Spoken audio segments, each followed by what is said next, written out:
আমাদের মাননীয় প্রধানমন্ত্রীও বলছেন 2023 সাল খুব খারাপ, অর্থনৈতিক মন্দা, দুর্ভিক্ষ আসতে পারে। বিশ্ব নেতারাও বলছেন যে 2023 সাল 24 সালে পৃথিবীবাসী কঠিন দুর্ভিক্ষ দেখতে পারে। আরে বিশ্ব নেতারা তো এই দুর্ভিক্ষের কথা এখন বলতেছেন, আর 1500 বছর আগে আমার আপনার কলিজার টুকরা নবী মুহাম্মদুর রাসূলুল্লাহ সাল্লাল্লাহু আলাইহি ওয়াসাল্লাম 1500 বছর আগে বলেছেন কিয়ামতের আগে কি কি ঘটবে। লম্বা হাদিস, নবীজি বলেছেন কিয়ামতের আগে ঘন ঘন ভূমিকম্প হবে। লম্বা হাদিসে নবীজি বলেছেন জালজালা, খাসফান ওয়া মাসখান ওয়া কানফান। নবীজি বলেছেন ঘন ঘন ভূমিকম্প, হঠাৎ হঠাৎ আগুন লাগবে, দাবানল সৃষ্টি হবে, পাহাড় ধসে যাবে, হঠাৎ হঠাৎ ঘূর্ণিঝড় আসবে, মহামারী চলে আসবে, কঠিন দুর্ভিক্ষ নেমে আসবে। নবীগণের ওয়ারিস যারা সেই ওলামায়ে কেরাম কোরআন হাদিস চষে চষে, কোরআন হাদিস গবেষণা করে করে তারাও এই প্রেডিকশন আরো এক যুগ আগে দিয়েছেন। আমাদের দেশের অনেক গুণী গুণী আলেম, অনেক বড় বড় শাইখুল হাদিস, অনেক বড় বড় রিসার্চার, তারা আরো এক যুগ আগে থেকেই বলেছেন 20 সালের পরে পৃথিবীতে ভয়াবহ দুর্ভিক্ষ আসতে পারে। কারণ হাদিসে আসে, হাদিসে এগুলো সব আছে। কিয়ামতের আগে, আখিরি জামানায় কিয়ামতের আগে কি কি ঘটবে আলেমরা সেগুলো বলেছেন।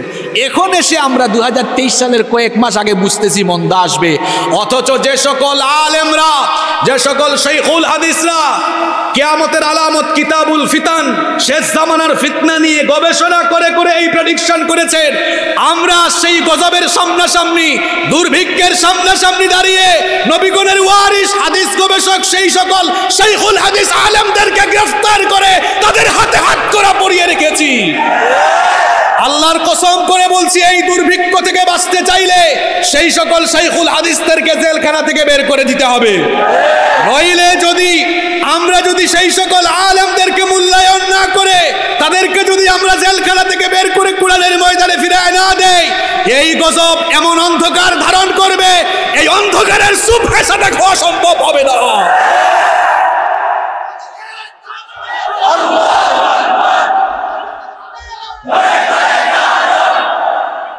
আপনারা একটু সামনে চলে আসেন। সম্মানিত ভাইয়েরা, পেছনে অনেক ভাইয়েরা দাঁড়িয়ে আছেন, তাদেরকে বসার জায়গা করে দেন। একটু সামনে এগিয়ে আসেন, একটু আপনারা সামনে এগিয়ে আসেন, আর আরো 2-1 হাত আগে আসেন। কেউ দাঁড়াবেন না, বসে বসে সামনের দিকে আগান, দাঁড়াবেন না প্লিজ। এখানে আসিয়েন না, এখানে আসিয়েন না, এখানে আসিয়েন না। সবাই কথা বলবেন না প্লিজ। সম্মানিত ভাইয়েরা, কথা বলবেন না। আমরা কার কথা শুনতে বসেছি? আরো জোরে বলেন, কার কথা? আল্লাহর কথা শুরু হলে বান্দার কথার কি কোনো দাম থাকতে পারে? আরো জোরে বলেন, বান্দার কথার কি দাম থাকতে পারে? রব্বুল আলামিন বলছেন, আমার কালামের আলোচনা শোনার আদব শুনে নাও। আমার বাবারা, আমার ভাইয়েরা, আমার দিকে লক্ষ্য করেন, দেখেন আল্লাহ আপনাদেরকে উদ্দেশ্য করে কি বলছেন। আল্লাহ তাআলা বলছেন, ইযা কুরিআল কুরআনু ফাসতামিউ লাহু ওয়া আনসিতু লাআল্লাকুম তুরহামুন। আল্লাহ তাআলা বলছেন, যখন আমার কিতাবে কোরআন পাঠ করা হয়, কোরআনের আলোচনা যখন শুরু হয়ে যায়, ফাসতামিউ লাহু, 1 নম্বরে মনোযোগের সাথে তা শ্রবণ করো, অর্থাৎ দিলের কান দিয়ে তা শ্রবণ করো। অমনোযোগী হয়ে যেও না, এমনটা যেন না হয়।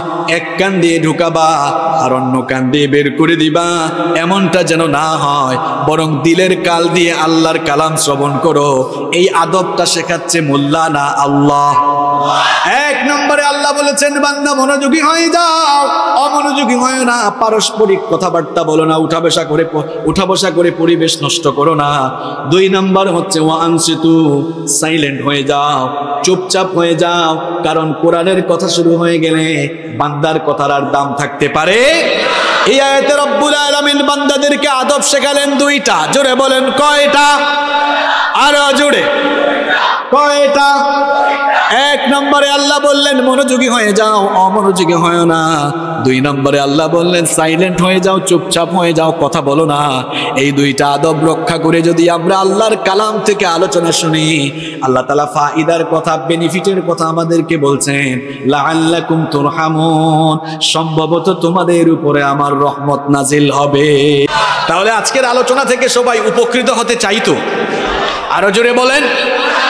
আমি যতটুকু জানি এই চট্টগ্রামের আনাচে কানাচে 6 বছর ধরে আল্লাহ আমাকে কোরআনের কথা বলার সুযোগ দিয়েছেন। আমি দেখেছি বীর চট্টলার মুসলমানরা দ্বীনি চেতনা লালন করে বাংলাদেশের অন্যান্য জায়গার চাইতে সবচাইতে বেশি।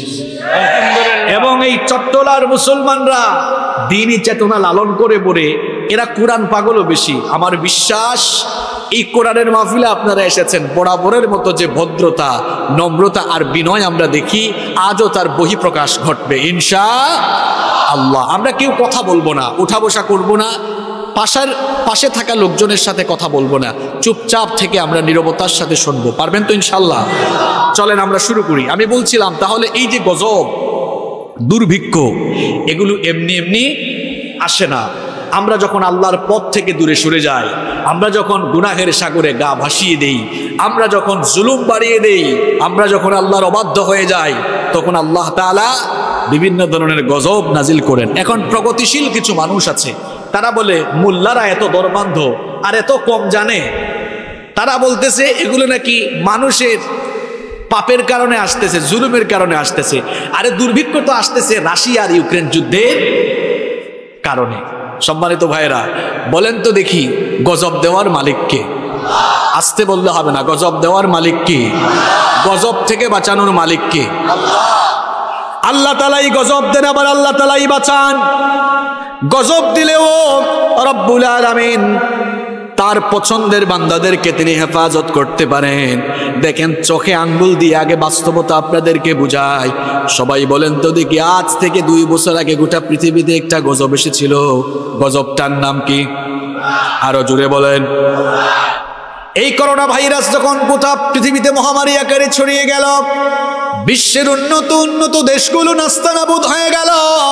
যাদের চিকিৎসা উন্নত, সামরিক শক্তি উন্নত, তথ্য প্রযুক্তি চিকিৎসায় যারা সবচাইতে এগিয়ে, সেই সকল দেশগুলোতে দেখা গেল লাশের পাহাড় হয়ে গিয়েছে।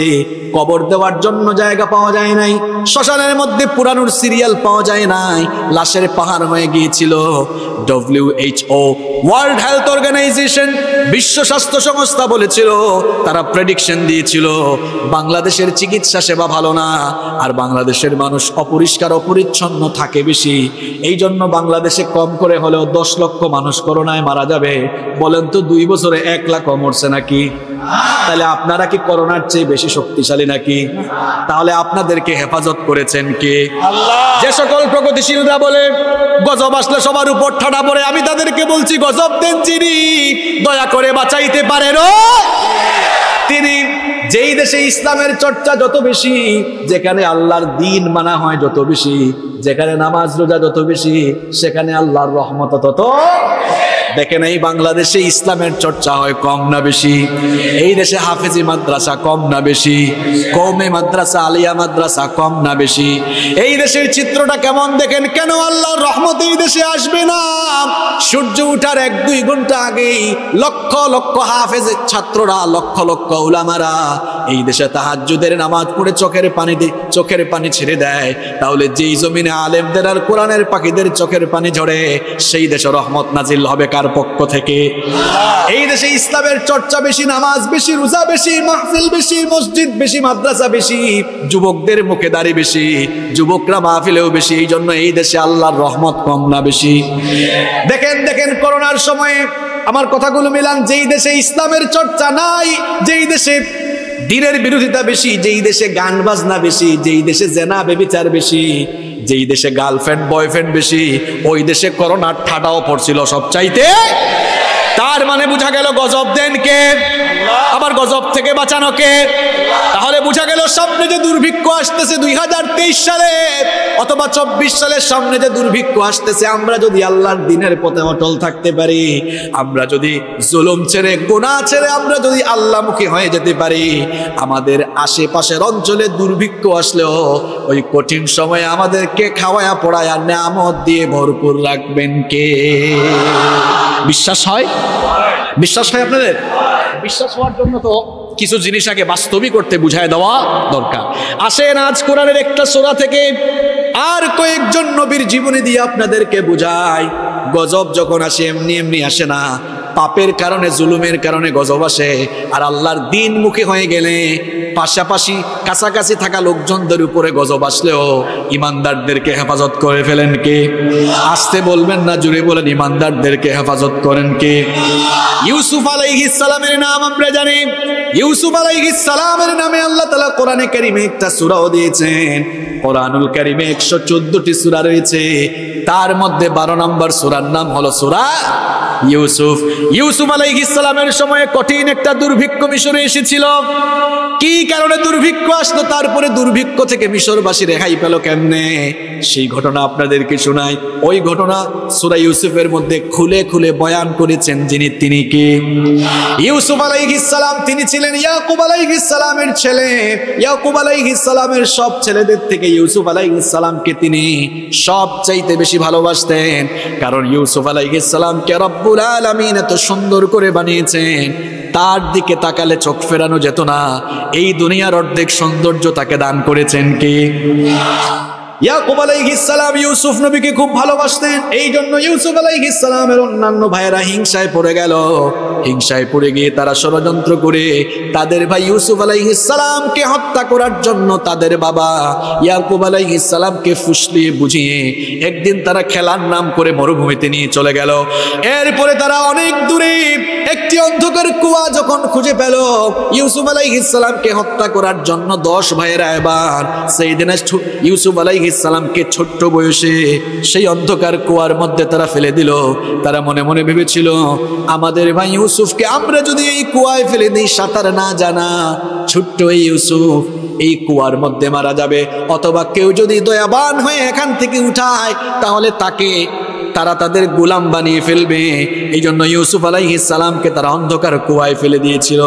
কিন্তু তারা ভেবেছিল ইউসুফ নবী হয় মারা যাবেন অথবা কারো গোলাম হয়ে যাবেন, কিন্তু রব্বুল আলামিন তার আপন কুদরতে ছোট্ট সেই ইউসুফ আলাইহিস সালামকে তার কুদরতি ঘটনা ঘটায়া, ঘটনা অনেক লম্বা, বলতে গেলে সময় লাগবে, সংক্ষেপে বলতেছি, আল্লাহ তাআলা ওই কুয়া থেকে উঠায়া একেবারে মিশরের রাজবংশে তার বড় হওয়ার ব্যবস্থা করে দিলেন।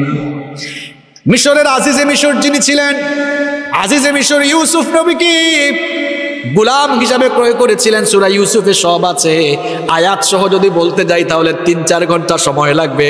আমার হাতে কয়েক মিনিট সময় আছে, আপনারা সূরা ইউসুফ বাড়িতে গিয়ে বাংলা অনুবাদ সহ পড়ে নেবেন, দেখবেন সব কথা মিলে যাবে। ইউসুফ আলাইহিস সালামকে, ছোট্ট ইউসুফকে আজিজে মিশর গোলাম হিসাবে ক্রয় করলেন, কিন্তু তার সাথে তিনি গোলামের মতো আচরণ করলেন না, কারণ ইউসুফ নবীর এত সুন্দর চেহারা আর মেধা বিচক্ষণতা দেখে তিনি তার সাথে গোলামের মতো আচরণ করলেন না। তিনি রাজ দরবারে যাওয়ার পর তার স্ত্রী জুলাইখাকে ডাকলেন। তার স্ত্রী জুলাইখাকে ডেকে বললেন, জুলাইখা, এই যুবকরা শোনো, তোমরা যে ইউসুফ আর জুলাইখার প্রেমের কিচ্ছা বানাইছো, নাউযুবিল্লাহি মিন যালিক, কোন নবী কি দিন বিরোধী কোনো কাজে সম্পৃক্ত ছিল? ওয়াল্লায়াযু বিল্লাহ। আমাদের দেশে কিছু কিছু লোকেরা এগুলো বাজারে বাজারে দেখলাম গল্পের বইও ছাপিয়েছে। ইউসুফ নবীর চরিত্র নিয়ে কোনো আজে বাজে কথা বলা যাবে না, কোন নবীর চরিত্র নিয়ে আজে বাজে কথা বলা যাবে না। সব নবীকে হেফাজত করেছেন কে? যুবকরা শোনো, তোমরা উল্টা পাল্টা তো অনেক কিছু বলে ফেলো, ভালো করে শোনো, ভালো করে যুবক ভাইরা শোনো, ছাত্ররা শোনো। জুলাইখাকে ডেকে আজিজে মিশর বললেন, জুলাইখা, তোমার জন্য অনেক বড় একটা হাদিয়া নিয়ে এসেছি, আমাদের তো কোনো সন্তান হয় না, এই ইউসুফকে নিয়ে এসেছি, ছোট্ট ছেলে, তার সাথে আমরা গোলামের মতো আচরণ করব না, তা আমরা তাকে সুন্দর করে লালন পালন করে আমাদের এই রাজ পরিবারে আমরা তাকে বড় করে তুলব। ছোট্ট সেই ইউসুফের লালন পালন এবার রাজ দরবারে শুরু হয়ে গেল। সেইদিনা ইউসুফ আলাইহিস সালাম তিনি এত সুন্দর চেহারার অধিকারী ছিলেন যে তাকে দেখতো মুগ্ধ হয়ে যেত। আস্তে আস্তে করে তিনি যখন যৌবনে পদার্পণ করলেন, আস্তে আস্তে করে ধীরে ধীরে তিনি যখন যৌবনে পদার্পণ করলেন, আজিজে মিশরের স্ত্রী জুলাইখা চোখের সামনে বছরের পর বছর সেইদিনা ইউসুফ আলাইহিস সালামকে দেখে ইউসুফ আলাইহিস সালামের রূপে মুগ্ধ হয়ে পাগল পড়া হয়ে গেল। একদিন সে নির্জনে তার দাসীর মাধ্যমে সেইদিনা ইউসুফ আলাইহিস সালামকে তার খাস কামরায় ডেকে নিয়ে আসলো। 7টি দরজা ছিল, সবগুলো দরজায় তালা লাগিয়ে দিল, সবগুলো দরজা লক করে দিল। তারপরে ইউসুফ আলাইহিস সালামকে বলল, ইউসুফ, বছরের পর বছর ধরে আমার চোখের সামনে তুমি আছো, আমি তোমাকে দেখি তোমার রূপে মুগ্ধ হয়ে নিজেকে নিয়ন্ত্রণহীন করে ফেলেছি, আমি আর তোমাকে ছাড়া থাকতে পারছি না।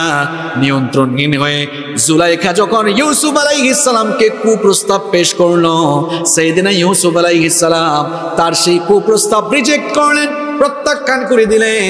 তিনি তখন আল্লাহ তাআলাকে ভয় করলেন, যুবকরা শোনো, তোমরা তো এখন নিজেদের চরিত্রের দিকে খেয়াল রাখো না। গার্লস স্কুল আর মহিলা কলেজে যখন মেয়েদের ছুটি হয়, মিসকিনের মতো গেটের সামনে দাঁড়ায় থাকো, কিংবা মাঝে মাঝে রাস্তাঘাটে মেয়েদেরকে পাইলে ডিস্টার্ব করার চেষ্টা করো। খবরদার আমার যুবক তরুণ ভাইয়েরা, নিজেদের চরিত্রের দিকে মনোযোগী হও। চরিত্রকে নষ্ট করো না, মেয়েদেরকে ডিস্টার্ব করো না, নিজেদের চরিত্রের ব্যাপারে সাবধান হও। মহিলার সামনে দেখলে, মেয়েদেরকে সামনে দেখলে চক্ষুটাকে নত করে দিতে হবে, নিচের দিকে তাকাতে হবে। আদেশটা মোল্লার না আল্লাহর।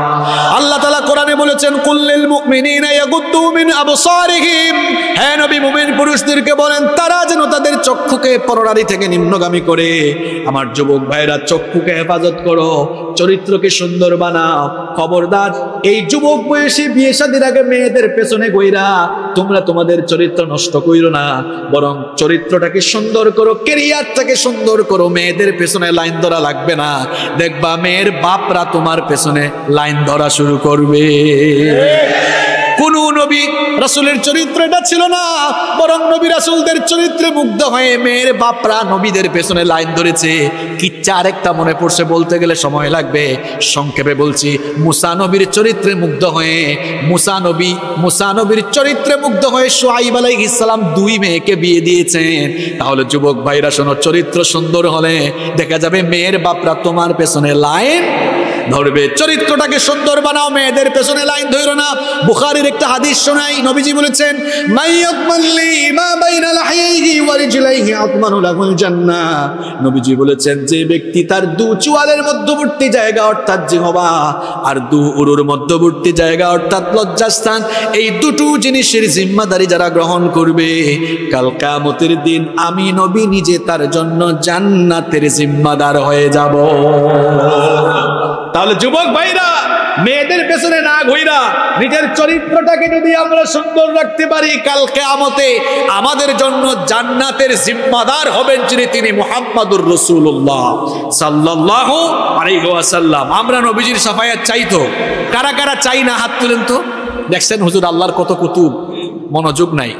এরা এদিক এদিক তাকায়, এদের মনোযোগ থাকবে কেমনে? সবাই রাসূলের শাফায়াত চাই তো? আরো জোরে বলেন, চাই তো? ও বাজি, মুখে দিয়ে হতা বাইন নয়। হ্যাঁ, সবাই রাসূলের শাফায়াত চাই তো? রাসূলের শাফায়াত সবাই চাই তো? চরিত্র ঠিক রাখতে হবে, মেয়েদের পেছনে দৌড়ানো যাবে না। 5 ওয়াক্ত নামাজে যাব, যাদের মুখে দাড়ি নাই দাড়ি রেখে দিব। কিছু যুবক কয়, হুজুর দাড়ি রাখলে তো মেয়েরা যদি আবার পছন্দ না করে, না করলে নাই। দাড়ি রাখার কারণে যদি কোনো মেয়ে তোমাকে পছন্দ না করে, যুবক শুকরিয়া জানাব, আল্লাহ এক জাহান্নামী নারী থেকে আমারে বাঁচিয়ে দিয়েছে। পৃথিবীর সব নবীরা দাড়ি রেখেছেন, সুতরাং দাড়ি রাখা হলো সব নবীর সুন্নাত।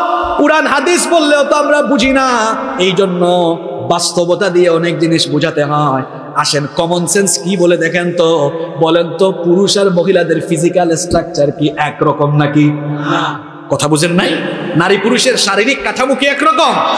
একরকম নয়। নারীদের ফেস থাকবে ক্লিন, পুরুষের ফেসে দাড়ি থাকবে, দাড়ি উঠবে, পুরুষ দাড়ি রাখবে। এখন পুরুষও যদি মহিলার মতো গালকে ফ্রেশ করে রাখবে, গালকে যদি ফ্রেশ করে রাখে, তাহলে নারী কোনটা পুরুষ কোনটা এটা বুঝবো কেমনে? দাড়ি হচ্ছে পুরুষত্বের লক্ষণ, পুরুষ মানুষ দাড়ি রাখবে। অনেক খ্রিস্টানরাও দাড়ি রাখে, হিন্দুরাও দাড়ি রাখে, তারা সওয়াবের জন্য সুন্নত অনুসরণ করে দাড়ি রাখে না, তারা বিজ্ঞান মনস্ক এই জন্য দাড়ি রাখে। কারণ দাড়ি কাটলে, শেভ বেশি করলে চামড়াটা শক্ত হয়ে যায়, স্কিনের মধ্যে অনেক ধরনের রোগ দেখা দেয়। আর আপনি যখন দাড়ি রাখবেন, স্কিনের অনেক রোগবালাই থেকে নিজেকে বাঁচিয়ে রাখতে পারবেন। গালের চামড়া শক্ত হবে না, চেহারার লাবণ্য হারাবে না, বরং দাড়িওয়ালা মানুষের চেহারায় নূর দান করেন কে? এই জন্য যুবক ভাইরা, যাদের মুখে দাড়ি নাই, দাড়ি রাখবো তো? দাড়ি রাখবো তো? তাহলে আমি বলছিলাম ইউসুফ নবীর কথা, কিচ্ছার কথা মনে আসেনি? কোথায় ছিলাম মনে আছে? ওই যে জুলাইখা ইউসুফ আলাইহিস সালামকে তার খাস কামরায় ডেকে নিয়ে সবগুলো দরজা বন্ধ করে যখন কুপ্রস্তাব দিল, সাইয়েদনা ইউসুফ আলাইহিস সালাম সেই প্রস্তাব ফিরিয়ে দিলেন, আল্লাহ তাআলাকে ভয় করলেন। আর তিনি মনে ভাবলেন এই দুষ্ট মহিলা সবগুলো দরজায় তালা লাগিয়ে দিয়েছে, 7টি দরজার সবগুলো দরজা বন্ধ, কেমনে আমি এখান থেকে পালাবো? ইউসুফ নবীর মনে এই চিন্তা আসলো, সবার চাইতে শক্তি যার বেশি, যার কুদরতের সাথে কারো কোনো তুলনা হয় না, জুড়ে বলেন তিনি কি?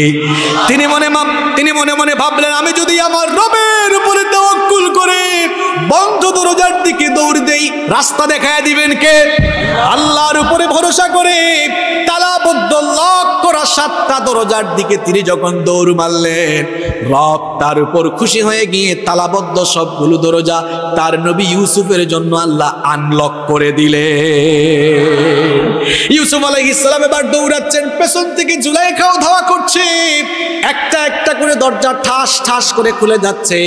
7 নম্বর দরজায় যখন ইউসুফ নবী বের হতে যাবে, ঠিক তখনই জুলাইখা পেছন থেকে সাইয়েদনা ইউসুফ আলাইহিস সালামের জামাকে টেনে ধরলো।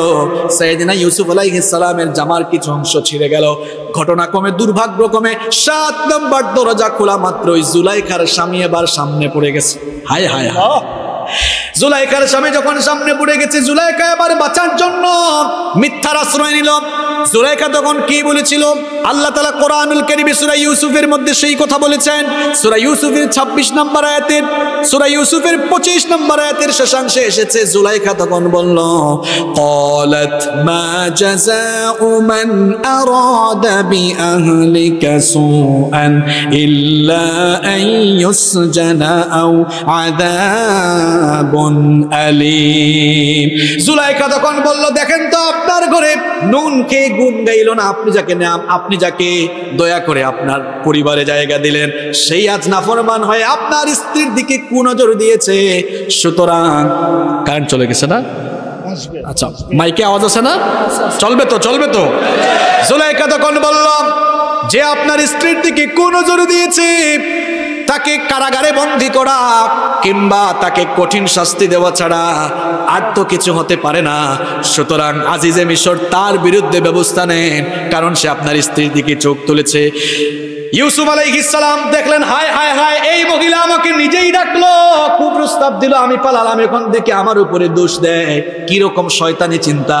ইউসুফ নবী তখন আজিজে মিশরকে বললেন, ক্বালা হিয়া রাওয়াদাতনি আন নাফসি।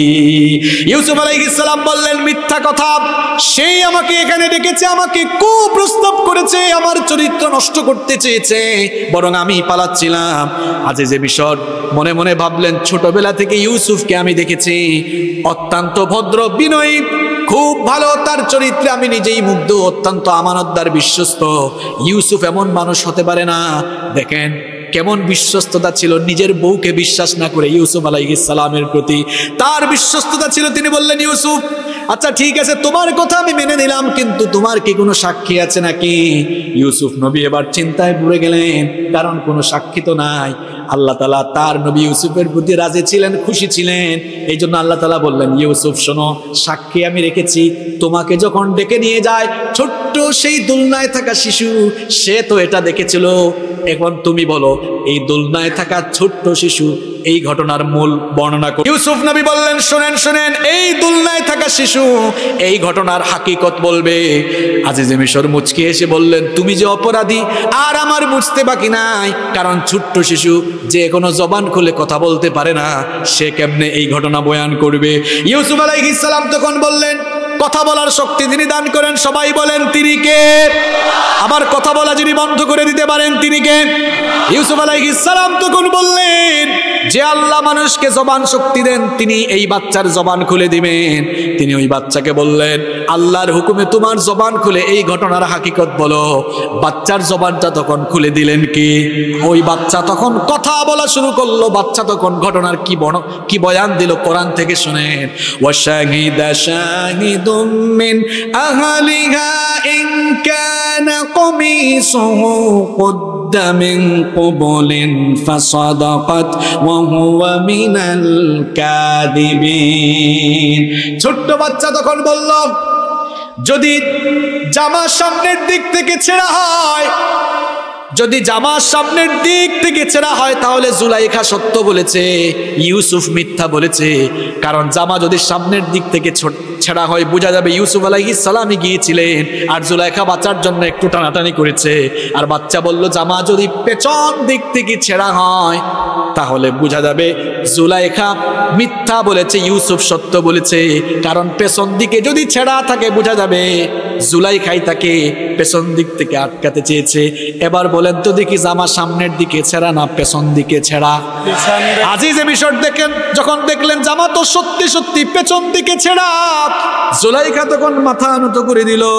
আজিজে মিশর লজ্জায় লজ্জিত হয়ে মাথা নত করে দিল। জুলাইখাকে বললেন তুমি অপরাধী, তুমি নির্দোষী নও, ইউসুফ হলো নির্দোষ মাসুম। বললেন ইউসুফ এই খবর যেন আর কেউ না জানে, কাউকে বলিও না। কিন্তু দেখা গেল এই ঘটনা গোটা মিশরে ছড়িয়ে গেল। এই কিচ্ছা শোনাবার জন্য এগুলা বলতেছি না, এটা দুর্ভিক্ষের ওয়াজ, দুর্ভিক্ষের কথা একটু পরে আসতেছে ইনশাআল্লাহ, শুনে নেবা। তিনি বললেন ইউসুফ এই ঘটনা যেন কেউ না জানে। কিন্তু দেখা গেল এই ঘটনা গোটা মিশরের নারীদের কানে চলে গেল। আর মিশরের নারীরা বলতে লাগলো হায় হায় হায়, শুনেছ নাকি জুলাইখার অবস্থা কি? জুলাইখার ঘরে থাকা গোলামের প্রতি জুলাইখা আকৃষ্ট হয়েছে, এমন কি কুপ্রস্তাবও দিয়েছে। এই কথা যখন জুলাইখার কানে আসলো, জুলাইখা তখন ওই মহিলাদেরকে শিক্ষা দেওয়ার জন্য মিশরের সকল সুন্দরী নারীদেরকে, যুবকরা খেয়াল আছে, মিশরের সব সুন্দরী নারীদেরকে রাজ পরিবারে আমন্ত্রণ জানালো। রাজ পরিবারে আমন্ত্রণ জানিয়ে সকলের সামনে ফল দিল, ছুরি দিল। মহিলারা যখন হাতের মধ্যে ফল নিয়ে ছুরি দিয়ে ফল কাটতে যাবে, ঠিক সেই মুহূর্তে জুলাইখা ইউসুফ আলাইহিস সালামকে সেই রুমের মধ্যে ডাকলো। মহিলারা জীবনে প্রথমবারের মতো মিশরের সুন্দরী নারীরা যখন তাদের চোখের সামনে ইউসুফ নবীকে দেখেছিল, কি ঘটনা ঘটেছিল আল্লাহ কোরআনে বলছেন, ফালাম্মা রাআইনাহু আকবারনাহু ওয়া কাত্তানা আইদিয়াহুন্না ওয়া কুলনা হাশা লিল্লাহি মা হাদা বাশারান ইন হাদা ইল্লা মালাকুন কারীম। মহিলারা তখন বলল হায় হায়, আমাদের চোখের সামনে যাকে দেখছি এটা কি মানুষ না ফেরেশতা? কারণ মানুষ তো এত সুন্দর হয় না। চোখের সামনে ইউসুফ নবীকে দেখে মহিলারা যখন ছুরি দিয়ে ফল কাটতেছিল, ফল কাটতে গিয়ে তারা ফল না কেটে ইউসুফ আলাইহিস সালামের সৌন্দর্যে মুগ্ধ হয়ে আঙ্গুল তারা কেটে ফেলেছে, টেরও পায় না। আল্লাহু আকবার। জুলাইখা তখন বলল মিশরের নারীরা জীবনে মাত্র একবার চোখের সামনে কয়েক সেকেন্ড ইউসুফকে দেখে ফল কাটতে গিয়ে হাত কাইটা ফেলছো, টেরও পাও নাই। আর এই ইউসুফকে আমি বছরের পর বছর দেখে আমি যে আমার হৃদয় জ্বালায় ফেলেছি সেটা কি তোমরা বুঝো নাই? আল্লাহু আকবার। জুলাইখা তখন ইউসুফ নবীকে বলল শোনো শোনো ইউসুফ, তুমি যদি আমার প্রস্তাব না মানো তাহলে তোমাকে কারাগারে নিক্ষেপ করা হবে, আর যদি মেনে নাও তাহলে খুব আরামে এসে থাকতে পারবা। ইউসুফ নবী তখন বললেন চরিত্র নষ্ট করার চাইতে আমার জন্য জেলখানাই ভালো। এই জন্য ইউসুফ আলাইহিস সালামের চরিত্রে অপবাদ দিয়ে জেলখানায় ঢুকানো হলো। আমার বাবারা, আমার ভাইয়েরা, আজও দেখবেন নবীগণের ওয়ারিস যারা এখনো তাদেরকে অপবাদ দিয়ে নারী কেলেঙ্কারি কিংবা ধর্ষণকারী বানায়া তাদেরকে জেলের মধ্যে বন্দী করে রাখা হয়। এইগুলো আজকে নতুন কোনো বিষয় নয়। ইউসুফ নবীর চরিত্রে অপবাদ দিয়া তাকে জেলখানায় বন্দী করে রাখা হয়েছে। অর্ধ শতাব্দী কোরআনের দাওয়াত যিনি দিক দিগন্তে দিয়েছেন, কোরআনের সেই পাখিকেও ধর্ষণকারী বানায়া কিছু জালেমরা জেলখানায় রেখে দিয়েছে। শয়তানও হাসে, কয় আল্লাহ কেন যে আমারে শয়তান বানাইছো? এগুলা দেখি আমার আরো বড় বস। ইউসুফ নবীকে চরিত্রে অপবাদ দেওয়া হলো, কারাগারে বন্দী করা হলো। কারাগারে বন্দী করার পরে ঘটনা কি ঘটলো দেখেন। কারাগারে ইউসুফ আলাইহিস সালামের সাথে যারা ছিল, আসলে আল্লাহওয়ালা লোকেরা যখন জেলখানায় যায় সেখানেও দাওয়াত থামে। ওই যে আমরা বলি সৎ সঙ্গে স্বর্গবাস, অসৎ সঙ্গে কারাগারে। যখন আল্লাহর নবী ইউসুফ আলাইহিস সালাম চলে গেলেন তার চরিত্রে মুগ্ধ হয়ে, অপরাধীরাও এবার আল্লাহওয়ালা হয়ে যাচ্ছে, সুবহানাল্লাহ। ইউসুফ নবীর সাথে দুই যুবক ছিল, তারা একবার স্বপ্নে দেখলো, একজন স্বপ্নে দেখলো সে শরাব নিংড়াচ্ছে, আরেকজন স্বপ্নে দেখলো সে মাথার মধ্যে রুটি বহন করছে, পাখি বা কাক সেগুলো টুকরে টুকরে খাচ্ছে। দুইজন মিলে ইউসুফ আলাইহিস সালামের কাছে এসে বলল, এই জেলখানায় তোমার চাইতে ভালো মানুষ আর কেউ নাই। ইন্না নারাকা মিনাল মুহসিনিন, আমরা তোমাকে সৎকর্মশীল দেখেছি, ভালো দেখেছি। আমরা দুইজন দিয়ে দুইটা স্বপ্ন দেখলাম, এর কি কোনো ব্যাখ্যা দিতে পারো নাকি? ইউসুফ আলাইহিস সালাম তখন বললেন, কিছুক্ষণ পর তোমাদের সামনে যে খাবার আসবে, এই খাবার আসার আগে তোমাদের স্বপ্নের তাবির, স্বপ্নের ব্যাখ্যা আমি তোমাদেরকে জানাতে পারবো। আর শোনো শোনো, এই স্বপ্ন ব্যাখ্যা করার যোগ্যতা এটা আমার নিজের যোগ্যতা নয়, বরং স্বপ্ন ব্যাখ্যা করার যোগ্যতা আমাকে যিনি দান করেছেন তিনি কে? আসতে বলবেন না, জুড়ে বলেন তিনি কে? দেখেন, জ্ঞানী মানুষেরা কখনো অহংকার হয় না, অহংকারী হয় না। কারণ হলো জ্ঞান এটা মানুষ নিজে থেকে পায় না, জ্ঞান যিনি দান করেন তিনি কে? ইন্নামাল ইলমু ইনদাল্লাহ, জ্ঞান আল্লাহর কাছে আছে। জ্ঞান হলো আল্লাহর অনেক বড় নিয়ামত, এটা অনেক বড় নিয়ামত, নিয়ামাতুন আযীমা। এজন্য জ্ঞানী মানুষরা অহংকারী হয় না। দেখেন ইউসুফ নবী, ওনার মুজিজা ছিল স্বপ্ন তিনি ব্যাখ্যা করতে পারতেন। তিনি বলছেন, শুনো, এটা আমার যোগ্যতা নয়, এই যোগ্যতা আমাকে যিনি দান করেছেন তিনি কে? তাহলে এখান থেকে আরেকটা শিক্ষা পাচ্ছি, আমরা জ্ঞানী মানুষ অহংকারী হয় না। জ্ঞানের তিনটা স্তর আছে, যে ব্যক্তি প্রথম স্তর অতিক্রম করে সে অহংকারী হয়। এই জন্য গ্রামে গঞ্জে একটা প্রবাদ আমরা শুনি, খালি কলস নড়ে, খালি কলস বাজে। যে অল্প জানে সে বেশি অহংকারী হয়, আর যে আরেকটু বেশি জানে দ্বিতীয় স্তর অতিক্রম করে সে একটু নম্রভদ্র হয়। আর জ্ঞানের সর্বশেষ স্তর যারা অতিক্রম করে এরা এতটা বিনয়ী হয়, তারা দেখে আসলে জ্ঞান সমুদ্রের বেলাভূমিতে নিজেকে তুচ্ছ মনে করে, তখন তারা মনে করে আমরা আসলে কিচ্ছু জানি। এজন্য জ্ঞানী মানুষেরা বিনয়ী হয়। ইউসুফ নবী বললেন, আমি তোমাদেরকে স্বপ্নের ব্যাখ্যা দিতে পারবো, আর এটা আমার যোগ্যতা নয়, এটা যিনি দান করেছেন তিনি কে? ইউসুফ নবী বললেন, তোমাদের মধ্যে যে স্বপ্ন দেখেছে সে শরাব নিংড়াবে, তার মানে কিছুদিন পরে সে জামিনে মুক্ত পাবে। মুক্তি পাওয়ার পর সে মিশরের বাদশার শরাব নিংড়ানো, শরাব পানের দায়িত্ব পাবে। আর আরেকজন যে স্বপ্ন দেখেছে মাথার উপরে রুটি বহন করছে, এই স্বপ্নের ব্যাখ্যা হলো অচিরেই তাকে মৃত্যুদণ্ডে দণ্ডিত করা হবে, শুলে চড়ানো হবে।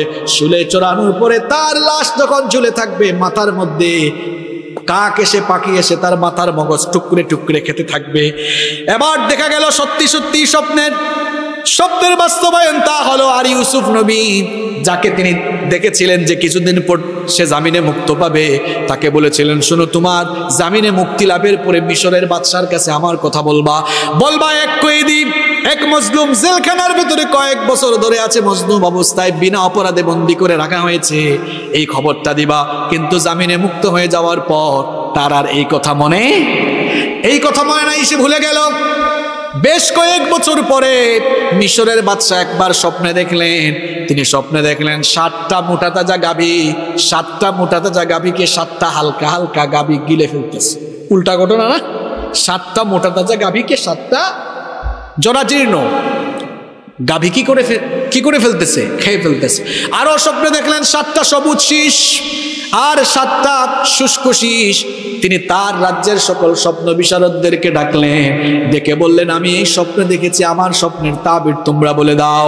স্বপ্ন বিশারদরা বলল, এটা তেমন গুরুত্বপূর্ণ স্বপ্ন না, তেমন ভালো কোনো স্বপ্ন না। মিশরের বাদশার এই কথা পছন্দ হলো না। সেখানে উপস্থিত ছিল ওই লোকটা যেটা জামিনে বের হয়েছে। এবার এত বছর পর তার মনে পড়লো ইউসুফ আলাইহিস সালামের কথা। সে বলল, মহামান্য বাদশা, আমার কাছে এমন লোকের সন্ধান আছে যে আপনার এই স্বপ্নের ব্যাখ্যা বলে দিতে পারবে। বাদশা তখন বলল, কে আছে? তখন বলল, জেলখানার ভেতরে এক বন্দী আছে, আমি তার কাছে যেতে চাই। বাদশা বললেন, ঠিক আছে, যাও। জেলখানায় গিয়ে এবার ইউসুফ নবীকে বললেন, আমাদের বাদশা এই স্বপ্ন দেখেছেন, এটার তাবির কি বলতে পারো নাকি? ইউসুফ নবী বললেন, হ্যাঁ, এই স্বপ্নের ব্যাখ্যা হলো, এই শুনেন এবার, এই স্বপ্নের ব্যাখ্যা হলো 7টা মোটা তাজা গাভী, মানে হলো আগামী 7 বছর অত্যন্ত ভালো ফসল হবে, শস্য হবে। আর 7টা শীর্ণকার, 7টা হালকা হালকা গাভী, এর ব্যাখ্যা হলো এর পরের 7 বছর দুর্ভিক্ষ নেমে আসবে। ঠিক তেমনি ভাবে সেম ব্যাখ্যা হলো 7টা সবুজ শীষ, অর্থাৎ আগামী 7 বছর ভালো ফসল হবে। আর 7টা মরা শস্য, অর্থাৎ এর পরের 7 বছর দুর্ভিক্ষ আসবে। এই স্বপ্নের ব্যাখ্যা যখন রাজ দরবারে গিয়ে ওই লোকটা বলল, বাদশাহ বললেন, হ্যাঁ এই স্বপ্নের ব্যাখ্যা যত উপযুক্ত মনে হচ্ছে, কিন্তু যে লোকটা এত সুন্দর ব্যাখ্যা দিল তাকে আমি দেখতে চাই। বলা হলো সে একজন জেলখানার কয়েদি, কয়েক বছর ধরে জেলখানায় আছে।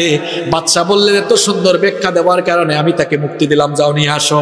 এই কথা যখন সুবহানাল্লাহ আগে বললেন না, শুনেন আগে, নবীরা এমনি এমনি বের হন নাই, শুনেন কাহিনী।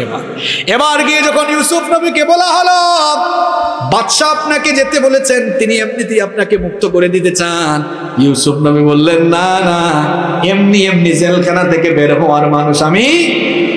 বাদশাকে গিয়ে বলো, এত বছর যে আমার উপরে জুলুম হয়েছে, আমার চরিত্র অপবাদ দিয়ে আমাকে জেলখানায় বন্দী করে রাখা হয়েছে, বাদশাকে বলো ওই মহিলাদের বিচার আগে করতে, যেই মহিলাদের কারণে আমি আজ জেলখানায়। এই খবর যখন বাদশার কানে গেল, বাদশাহ আবার জুলাইখাকে ডাকলেন, আর ওই হাত কাটা মহিলাদেরকে ডাকলেন, ডেকে জিজ্ঞেস করলেন। তারা সবাই বলল, ইউসুফ মাসুম, সে অত্যন্ত ভালো মানুষ, বরং আমরাই তাকে ফাঁসিয়ে জেলখানার ভেতর দিয়েছি। জুলাইখাও সেটা স্বীকার করলো। এরপরে ইউসুফ আলাইহিস সালামকে জেলখানা থেকে সসম্মানে বের করে দেওয়া হলো। তার চরিত্রে যে কালো দাগ দেওয়া হয়েছিল সেটাও সবাই জানতে পারলো। সুতরাং আমরাও বলতে চাই, নবীদের উত্তরসূরি আলেমদের চরিত্রে দাগ লাগাইয়া যাদেরকে জেলখানায় ভরে রেখেছো, এরাও যেদিন বের হবে, এই বাংলাদেশের তাওহীদবাদী মুসলমানরা সংবর্ধনা দিয়ে দিয়ে তাদেরকে রাস্তায় মিছিল দিবে। কারণ দেশের তাওহীদবাদী মানুষ ভালো করেই জানে কার চরিত্র কেমন, ঠিক কিনা? ইউসুফ আলাইহিস সালাম যখন বের হয়ে গেলেন, এবার বাদশা বললেন, 7 বছরের দুর্ভিক্ষ মোকাবেলার জন্য, 7 বছরের দুর্ভিক্ষ থেকে আমরা রেহাই পাওয়ার জন্য, নিয়ন্ত্রণ করার জন্য যত ধরনের কর্মসূচি নেওয়া দরকার সব দায়িত্ব আমরা আপনাকে দিলাম। কৃষিমন্ত্রীর দায়িত্ব দিলেন, আবার মিনিস্টারও হয়ে গেলেন। সুবহানাল্লাহ, মিনিস্টার হয়ে গেলেন। আল্লাহর কুদরতটাই এমন, আমরা অনেকে আছি ক্ষমতা পাইয়া নিজেদেরকে আহারে কন্ট্রোলে রাখতে পারি না। সকালবেলার ক্ষমতাওয়ালাকে বিকাল বেলায় থাপ্পড় দিয়া ক্ষমতা থেকে নামায় দিতে পারেন কি? সব ক্ষমতার চাবিকাঠি যার হাতের মুঠায় তিনি কে? এই জন্য আল্লাহ সূরা মুলকের প্রথম আয়াতে বলেছেন, তাবারাকাল্লাযী বিয়াদিহিল মুলকু ওয়া হুয়া আলা কুল্লি শাইইন কাদির। সকল ক্ষমতা যার হাতের মুঠায় তিনি কে? তিনি হচ্ছেন এমন ক্ষমতার মালিক। কুলিল্লাহুম্মা মালিকাল মুলক তুতিল মুলকা মান তাশা ওয়া তানজিউল মুলকা মিম্মান তাশা। তিনি হচ্ছেন এমন ক্ষমতার মালিক, তিনি যাকে চান তাকে ক্ষমতা দেন, আবার যাকে ইচ্ছা আল্লাহ ক্ষমতা থেকে নামায় দেন। তিনি যদি কাউকে ক্ষমতায় বসাতে চান, কোনো এতিম ব্যক্তিকে, কোনো কয়েদিকে তিনি যদি ক্ষমতায় বসাতে চান, তাহলে জেলখানা থেকে বের কইরা ইউসুফ নবীর মতো ক্ষমতায় বসাইতে পারেন কিনা? আবার আল্লাহ যদি কারো কাছ থেকে ক্ষমতা ছিনিয়ে নিতে চান, আল্লাহর কয়েকদিন সময় লাগবে। আরো জোরে বলেন, আল্লাহ যদি কারো কাছ থেকে ক্ষমতা ছিনায় নিতে চান, আল্লাহ চাইলে ক্ষমতা ছিনায় নিয়ে সকালবেলার ক্ষমতাওয়ালাকে বিকালবেলা পাবলিকের জুতার বাড়ি খাওয়াইয়া ক্ষমতা থেকে নামাইতে পারে। সব ক্ষমতার মালিককে। ইউসুফ আলাইহিস সালাম এবার কর্মসূচি গ্রহণ করলেন। 7 বছর ভালো করে চাষাবাদ করা হলো। ঠিকই দেখা গেল এর পরের 7 বছরে দুর্ভিক্ষ নেমে আসলো। এই কথাটা বলার জন্য এত লম্বা কাহিনীটা বললাম। দেখা গেল মানুষগুলো যখন ইউসুফ আলাইহিস সালামের দাওয়াত কবুল করে দ্বীনমুখী হয়ে গেল, আল্লাহমুখী হয়ে গেল, দেখা গেল মিশরের আশেপাশের দেশগুলোতে দুর্ভিক্ষ দেখা দিল, কিন্তু মিশরের উপরে কোনো দুর্ভিক্ষ আসলো না। আল্লাহ তাআলা তার বান্দাদেরকে হেফাজত করলেন। আল্লাহ তাআলা মিশরবাসী তাওহীদবাদী বান্দাদেরকে হেফাজত করলেন, সব ক্ষমতার মালিককে। তাহলে আমরাও বলছি যে 2023 সালের দুর্ভিক্ষ আসতেছে। দুর্ভিক্ষ থেকে বাঁচার জন্য আমাদেরকেও জুলুম থেকে ফিরে আসতে হবে, গুনাহ থেকে ফিরে আসতে হবে। তওবা ইস্তেগফার করে আল্লাহমুখী হয়ে গেলে গোটা পৃথিবীতে দুর্ভিক্ষ আসলেও আমাদেরকে যিনি বাঁচায় রাখবেন তিনি কে? বিশ্বাস হয় আপনাদের? বিশ্বাস হয় আপনাদের? যারা বলে মোল্লারা কিচ্ছু বুঝে না, এটা রাশিয়া ইউক্রেন যুদ্ধের কারণে হচ্ছে। আমার বাবারা, আমার ভাইয়েরা, এর আগেও তো বললাম 2 বছর আগেও মহামারী আসছিল, যাদের চিকিৎসা খুব ভালো, লাশের পাহাড় জমেছে, কিন্তু আমার দেশকে হেফাজত করেছেন কে? গজব দেন কে? এই যে কিছুদিন আগে চিত্রাং দিয়েছেন কে? আবার চিত্রাং থেকে আমাদেরকে বাঁচাইলেন কে? গজব এমনি এমনি আসে না। আমরা যখন গুনাহ করা শুরু করব তখন কিয়ামত কাছাকাছি চলে আসবে। এই যে দেখেন নবীর দেশে কি শুরু হলো, হেলিয়ন উৎসব, হ্যালোইন উৎসব দেখেন না আপনারা সৌদি আরবে? আজকে কত তারিখ বলেন তো, সবাই জুড়ে বলেন কত তারিখ? গুগলে সার্চ করে দেখবেন 31 অক্টোবরকে হ্যালোইন ডে বলা হয়, হ্যালোইন ডে। এই যে 2-3 দিন আগে সৌদি আরব নবীজির দেশে আহারে হ্যালোইন মানে কি? হ্যালোইন মানে হচ্ছে পবিত্র সন্ধ্যা, হ্যালোইন মানে হচ্ছে শুদ্ধিত সন্ধ্যা। আজ থেকে 2-3 হাজার বছর আগে, কত বছর আগে? প্রায় 2-3 হাজার বছর আগে বর্তমান আয়ারল্যান্ড, ইংল্যান্ড এবং উত্তর ফ্রান্সের কিছু অংশে কেল্টিক জাতি বসবাস করত। কোন জাতি? আরো জোরে বলেন, যুবকরা মুখস্থ করে দাও, কি জাতি? কেল্টিক জাতি। উইকিপিডিয়াতে সার্চ করে দেখো, উইকিপিডিয়াতে সব তথ্য আছে। কেল্টিক জাতি বাস করত। তারা 31 অক্টোবর রাতকে অশুভ রাত মনে করত। তারা মনে করত যে 31 অক্টোবর রাতে হ্যালোইন নামক এক ডাইনি সে এই রাতে আগমন করে এবং প্রেতাত্মা যারা আছে, দেওভূত আছে না, চট্টগ্রামের আঞ্চলিক ভাষায় আপনারা কি বলেন? আপনার সিলেট হয় দেও আর ভূত, আপনারা কি তা কইন? আপনারা কি বলেন? ভূত। মানে প্রেতাত্মা এবং অতৃপ্ত আত্মারা কি এই রাতে চলে আসে আর মানুষের ক্ষতি সাধন করে। এই জন্য এই কেল্টিক জাতি তারা এই 31 অক্টোবর আসলে দিনে রাতে তারা শয়তানের মতো মুখোশ লাগাইয়া তারা বের হয়, অর্থাৎ তারা মনে করে যে শয়তানি মুখোশ লাগাইয়া বের হলে এইসব দেওভূতকে মোকাবেলা করা যাবে। এটা তাদের আকীদা, এটা তাদের বিশ্বাস। আমার অবাক লাগলো, এখনো কিন্তু পৃথিবীতে আমেরিকায়, ইংল্যান্ডে, ইউরোপ এবং পশ্চিমা দেশে এই হ্যালোইন ডে পালিত হয়। আজকেও কিন্তু অনেক দেশে এটা পালিত হয়েছে। আমার অবাক লাগলো 31 তারিখ আজকে, এর 2 দিন আগে আমাদের সৌদি আরবের হুজুররা আরো 2 দিন আগে এটা, মানে হুজুর বলছি কারণ এরা তো জুব্বা লাগে সব সময় হাতে, মানে 31 তারিখ আজকে যুবকরা ফেসবুকে দেখো না এটা, ওই যে শয়তানের মুখোশ লাগাইয়া সৌদি আরবের রিয়াদে বুলেভার্ড একটা সাংস্কৃতিক কেন্দ্র, সেখানে এটা হয়েছে। আমি এটা পত্রিকায়ও দেখলাম। এই হুজুররা 2 দিন আগে এই হ্যালোইন ডে পালন করেছে। আরে রাসূলের দেশে এই শয়তানি উৎসব পালন হচ্ছে, কিয়ামত কিন্তু আমাদের দরজার সামনে চলে এসেছে। মান তাশাব্বাহা বিকাওমিন ফাহুয়া মিনহুম, যে ব্যক্তি কোনো জাতির অনুসরণ করলো সে তাদেরই অন্তর্ভুক্ত হয়ে গেল। এই হ্যালোইন উৎসব এটা কি আমাদের মুসলমানদের কোনো ধর্মীয় উৎসব? আসতে বলবেন না, জোরে বলেন, নাকি আমাদের ধর্মীয় উৎসব? যুবকদেরকে সচেতন হতে হবে, যে কোনো দিকে লাফাইও না, যে কোনো কিছু দেখাই দৌড় মারিও না। কোনটা কেন শুরু হইলো আগাগুড়া ইতিহাস জানার দরকার আছে না নাই? শেষ জামানার যে সকল ফেতনা আসবে এগুলো তো এক ধরনের বড় ফেতনা, মানুষগুলো দিন থেকে অনেক দূরে চলে যাবে। আল্লাহ শেষ জামানার এইসব ফেতনা থেকে আমাদের ঈমান তুমি বাঁচায় রাখো। আরো আসতে বলে না আমিন, আরো আসতে বলে না আমিন। তাহলে বলেন গজব দেন কে? গজব থেকে বাঁচান কে? এই যে দুর্ভিক্ষ আসতেছে, এই যে মন্দা আসতেছে, আল্লাহর কসম আমরা যদি গুনাহ ছেড়ে দেই, আমরা যদি পাপ ছেড়ে দেই আর জুলুম যদি আমরা ছেড়ে দেই, হ্যাঁ মন্দা আসতে পারে, আশেপাশে আসবে, কিন্তু আমাদেরকে এই মন্দা ছুবে না ইনশাআল্লাহ। রিজিক দেওয়ার মালিক কে? বাঁচানোর মালিক কে? হেফাজতের মালিক কে?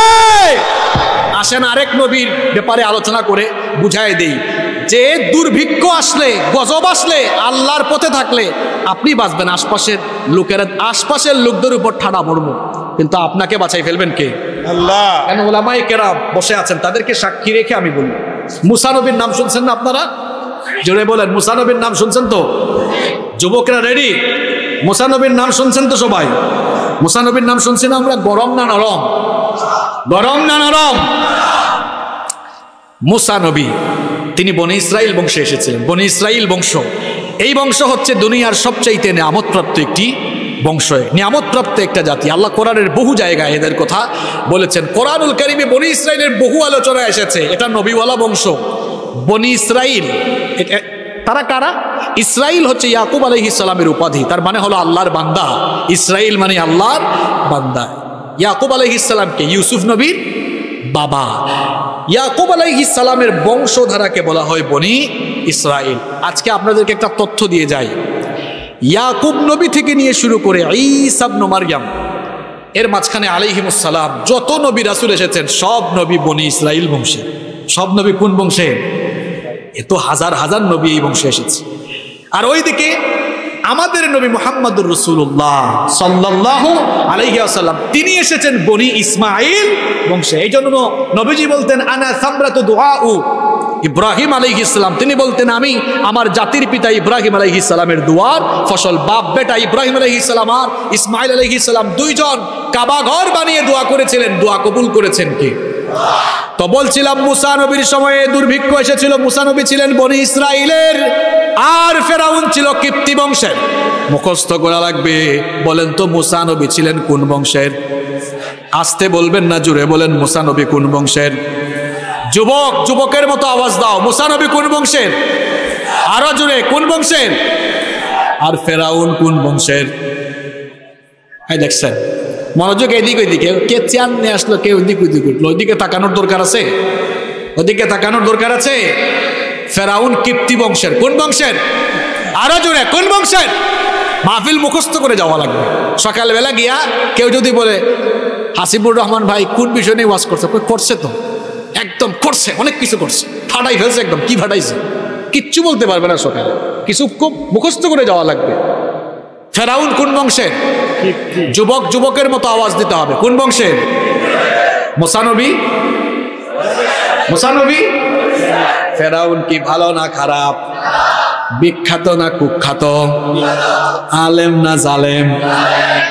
এই জালেমের জুলুমে মুসা নবীর উম্মত যখন অতিষ্ঠ হয়ে গেল, আল্লাহ তাআলা ফেরাউনের বংশের উপরে, ফেরাউন এবং ফেরাউনের বংশের উপরে গজব দুর্ভিক্ষ দেওয়ার আগে আল্লাহ তাকে কয়েক দফায় সিরিজ আকারে গজব দিলেন। কি ওই যে বলছিলাম আপনাকে কোরআন দিয়া বুঝাচ্ছি, গজব আল্লাহ দেন, আবার গজব থেকে বাঁচান কে?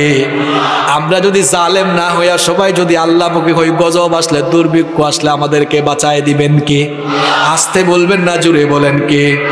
ফেরাউন যখন, ফেরাউন এবং ফেরাউনের বংশের জালেমগুলো যখন মুসা এবং মুসা আলাইহিস সালামের উম্মতের উপরে জুলুম নির্যাতন বাড়িয়ে দিল, সাগরে ডুবার আগে আল্লাহ এদেরকে কয়েক দফায় সিরিজ আকারে আল্লাহ তাদেরকে গজব দিয়েছেন। সেটা আমরা অনেকে জানি না।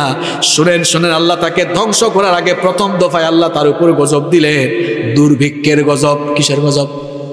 আসতে বলবেন না, জুড়ে বলেন কিসের গজব? দেখা গেল ফসলের মাঠে ফসল নাই, ফসল দেওয়ার মালিক কে? নাকি আপনারা জোর করে ফসল হওয়ান? কথা বলছেন না কেন? ফসল দেওয়ার মালিক কে? ফসল নষ্ট করে দেওয়ার মালিক কে? দেখা গেল সব ফসল শেষ। ফেরাউন বলেছিল আমি সবচেয়ে বড় খোদা, কিন্তু মনে মনে জানতো আমি একটা হুদা, কিচ্ছু আমি কিচ্ছু না। ফেরাউন বুঝলো এটা তো মুসার রবের খেলা। সে তখন মুসা নবীকে দাওয়াত করলো, মুসা নবীকে দাওয়াত করে বলল, গো মুসা, তোমার রব এই অবস্থা করেছেন আমি বুঝছি, তোমার রবকে বলো আমি ভালো হইয়া যাব। কি হয়ে যাব? ভালো হয়ে যাব। তিনি যদি এই দুর্ভিক্ষ উঠায় নেন, আমরা জুলুম বন্ধ করে দিব। মুসা নবী সহজ সরল ছিলেন, সরল দিলে তিনি বললেন আল্লাহ দুর্ভিক্ষ উঠায় নেন। আল্লাহ তাআলা দুর্ভিক্ষ উঠায় নিলেন। আবারও দেখা গেল ফসলের মাঠে ফসল আর ফসল। এবার ফেরাউনের নীতি পরিবর্তন হলো না, জালেম আবারও জুলুম শুরু করলো, যেই লাউ সেই। এবার বলেন তো, এবার আল্লাহ কি আবারও ফসল ধ্বংস করে দিতে পারেন না? এবার আল্লাহ দ্বিতীয় দফায় বন্যার গজব দিলেন। বন্যা, বন্যা, এই যে বন্যা তিনি দেন, তিনি কে? সিলেটে এবার অনেক বড় বন্যা হয়েছিল। বন্যার শুরু থেকে আমি সিলেটে ছিলাম। আমার জন্মের পরে এত পানি সিলেটে আমি দেখি। আমার এক দাদি, বয়স 100, তিনি বললেন যে আমি আমার জন্মের পরে এত পানি দেখি। ভয়াবহ বন্যা হয়েছিল। এই যে বন্যা আসে কার তরফ থেকে? আরো জোরে বলেন। 2 নম্বর, বন্যার গজব দিয়ে আল্লাহ সব ফসলকে ভাসিয়ে দিলেন। ফেরাউন বুঝলো হায় হায় হায়, এটা তো মুসার রবের খেলা।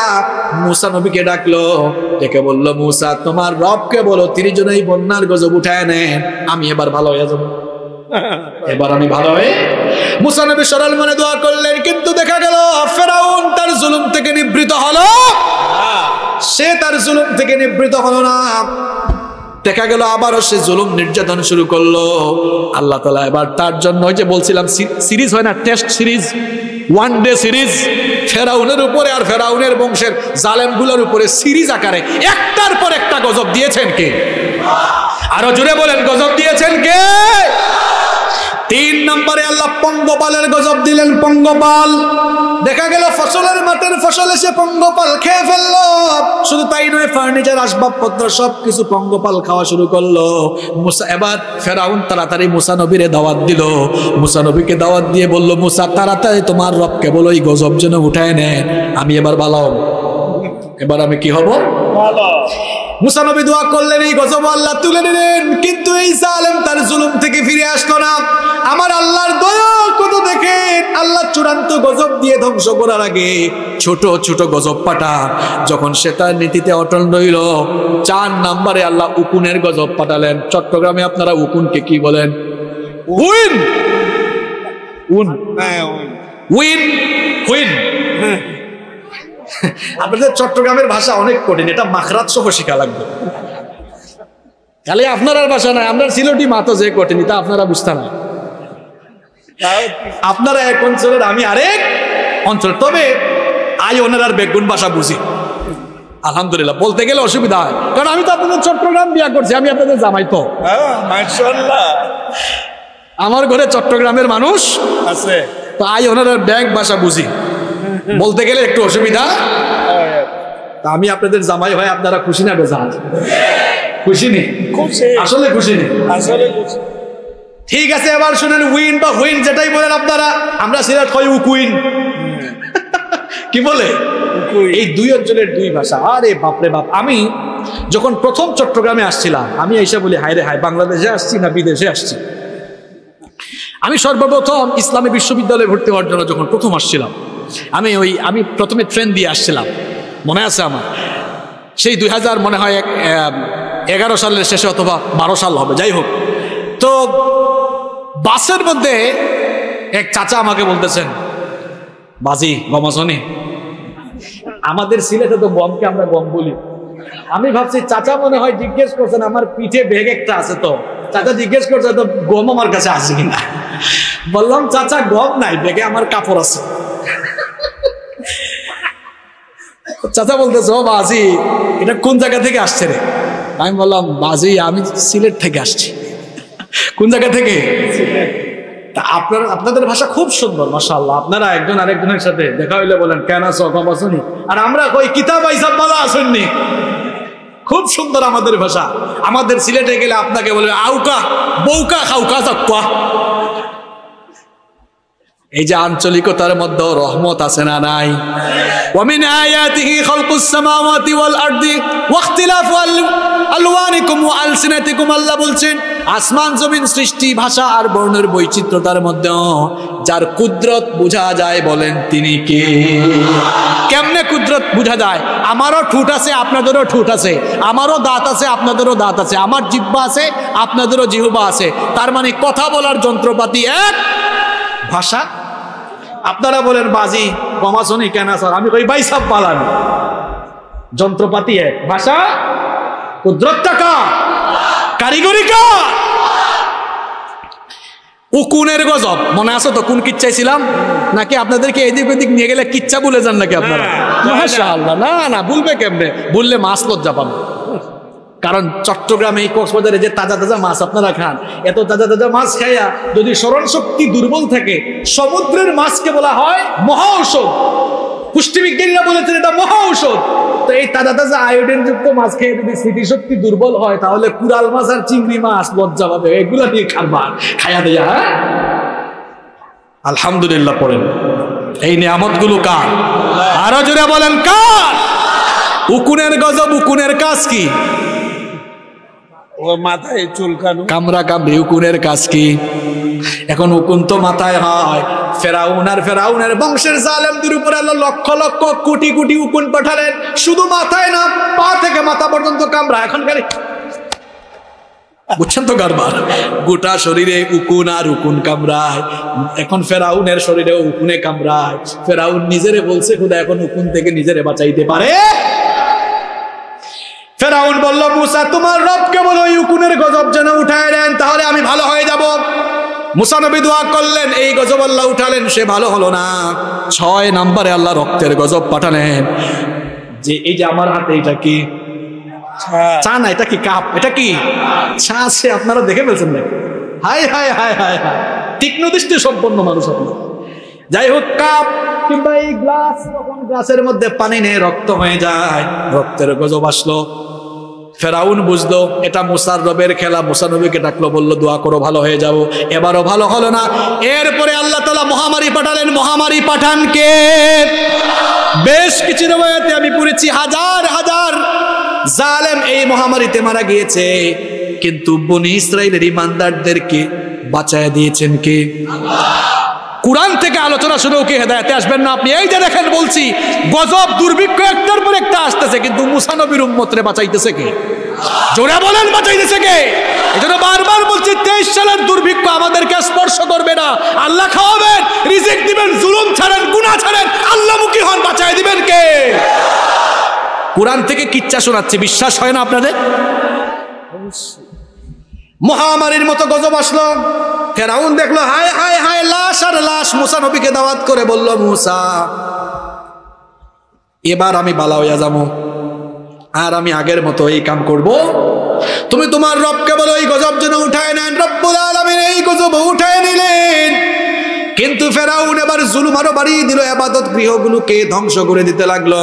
ফেরাউন এমন জালেম ছিল, আল্লাহ কোরআনে তার কথা বলেছেন, ইউকাত্তিলুনা আবনাআকুম ইউযাববিহুনা আবনাআকুম। বনি ইসরাইলের শিশুদেরকে ধরে ধরে জবাই করত, হত্যা করত। বীর চট্টলার মুসলমানরা শুনেন, আজ ওই ইমানের পথে চলতে গিয়ে আমাদেরকে হামলা মামলা জুলুম নির্যাতনের শিকার হওয়ার আগে দিনের পথটা ফুল বিছানো নয়, কাটায় ঘেরা জুলুম আছে, নির্যাতন আছে। যত যুগে দিনের দাওয়াত ছিল, সব যুগেই জালেমদের জুলুম নির্যাতন ছিল, কিন্তু জালেমরা জুলুম করে জমিনে টিকে থাকতে পারে নাই। ইমানদারদেরকে জমিনে বিজয় দিয়েছেন কে? ইমানের পথে যদি আপনি অটল থাকতে পারেন, অবিচল থাকতে পারেন, তাহলে ইমানের পতাকাকে বিজয়ী করে দিবেন কে? ফেরাউন কোন জাতের জালেম ছিল? ইমান আনলে ইমানদারদেরকে ধরে ধরে এনে হত্যা করত, ডেকের মধ্যে তেল গরম করে সেই ডেকের মধ্যে ফেলে দেওয়া হতো। শোনেন শোনেন, আমরা তো ফ্রি ফ্রি ইমান এনেছি, কোনো বিনিময় দেই নাই। পূর্বসূরীদের ইমানের বিনিময়ের কথা জানেন? বুখারীর লম্বা হাদিস নবীজি বলেছেন, পূর্ববর্তী ইমানদাররা ইমানের এমন বিনিময় দিয়েছে, ইমানদারদেরকে ফায়ুখাযুর রাজুল, দিন বিরোধীরা ধরত, ধরার পরে ফায়ুহফারু লাহু ফিল আরদ, তাদের জন্য জমিনে গর্ত খনন করে দেওয়া হতো। এটা কি পুঁতি পড়া কিচ্ছা শোনাচ্ছি না, বুখারীর হাদিস শোনাচ্ছি। ফায়ুহফারু লাহু ফিল আরদ, জমিনে গর্ত খনন করা হতো। এরপরে ফায়ুজআলু ফিহা, সেই গর্তের ভেতরে তাদেরকে ঢুকিয়ে দেওয়া হতো। এরপরে সুম্মা ইউতা বিল মানশার, করাত আনা হতো। করাত মাথার উপরে এরকম রাখতো, রাইখা বলতো, হয় জীবন দে নইলে ইমান দে, জীবন দে নইলে। শোনেন, আমরা ইমান আই না, ফ্রি ফ্রি আছি, বিনিময় দেই নাই। আর আমাদের পূর্ব যুগের ইমানদাররা ইমান আনার পরে কাফেররা ধরেই বলেছে, হয় জীবন দে নইলে ইমান দে। তারা ইমান দিয়েছে না জীবন দিয়েছে? জোরে বলেন, ইমান দিয়েছে না জীবন দিয়েছে? ইমানদারেরা জালেমদের সামনে, দিন বিরোধীদের সামনে, কাফের মুশরিকদের সামনে জীবন দেওয়ার মাধ্যমে শাহাদাতের নজরানা পেশ করেছে, কিন্তু বাতিলদের সামনে মাথা নত করে না। আমাদেরকেও যদি দ্বীনের জন্য এই রকম কঠিন পরীক্ষা দেওয়া লাগে, আমরা জালেমদের সামনে জীবন দিয়ে শাহাদাতের নজরানা পেশ করব, আমাদের ঈমান কেড়ে নিতে দেব না ইনশাআল্লাহ। আল্লাহু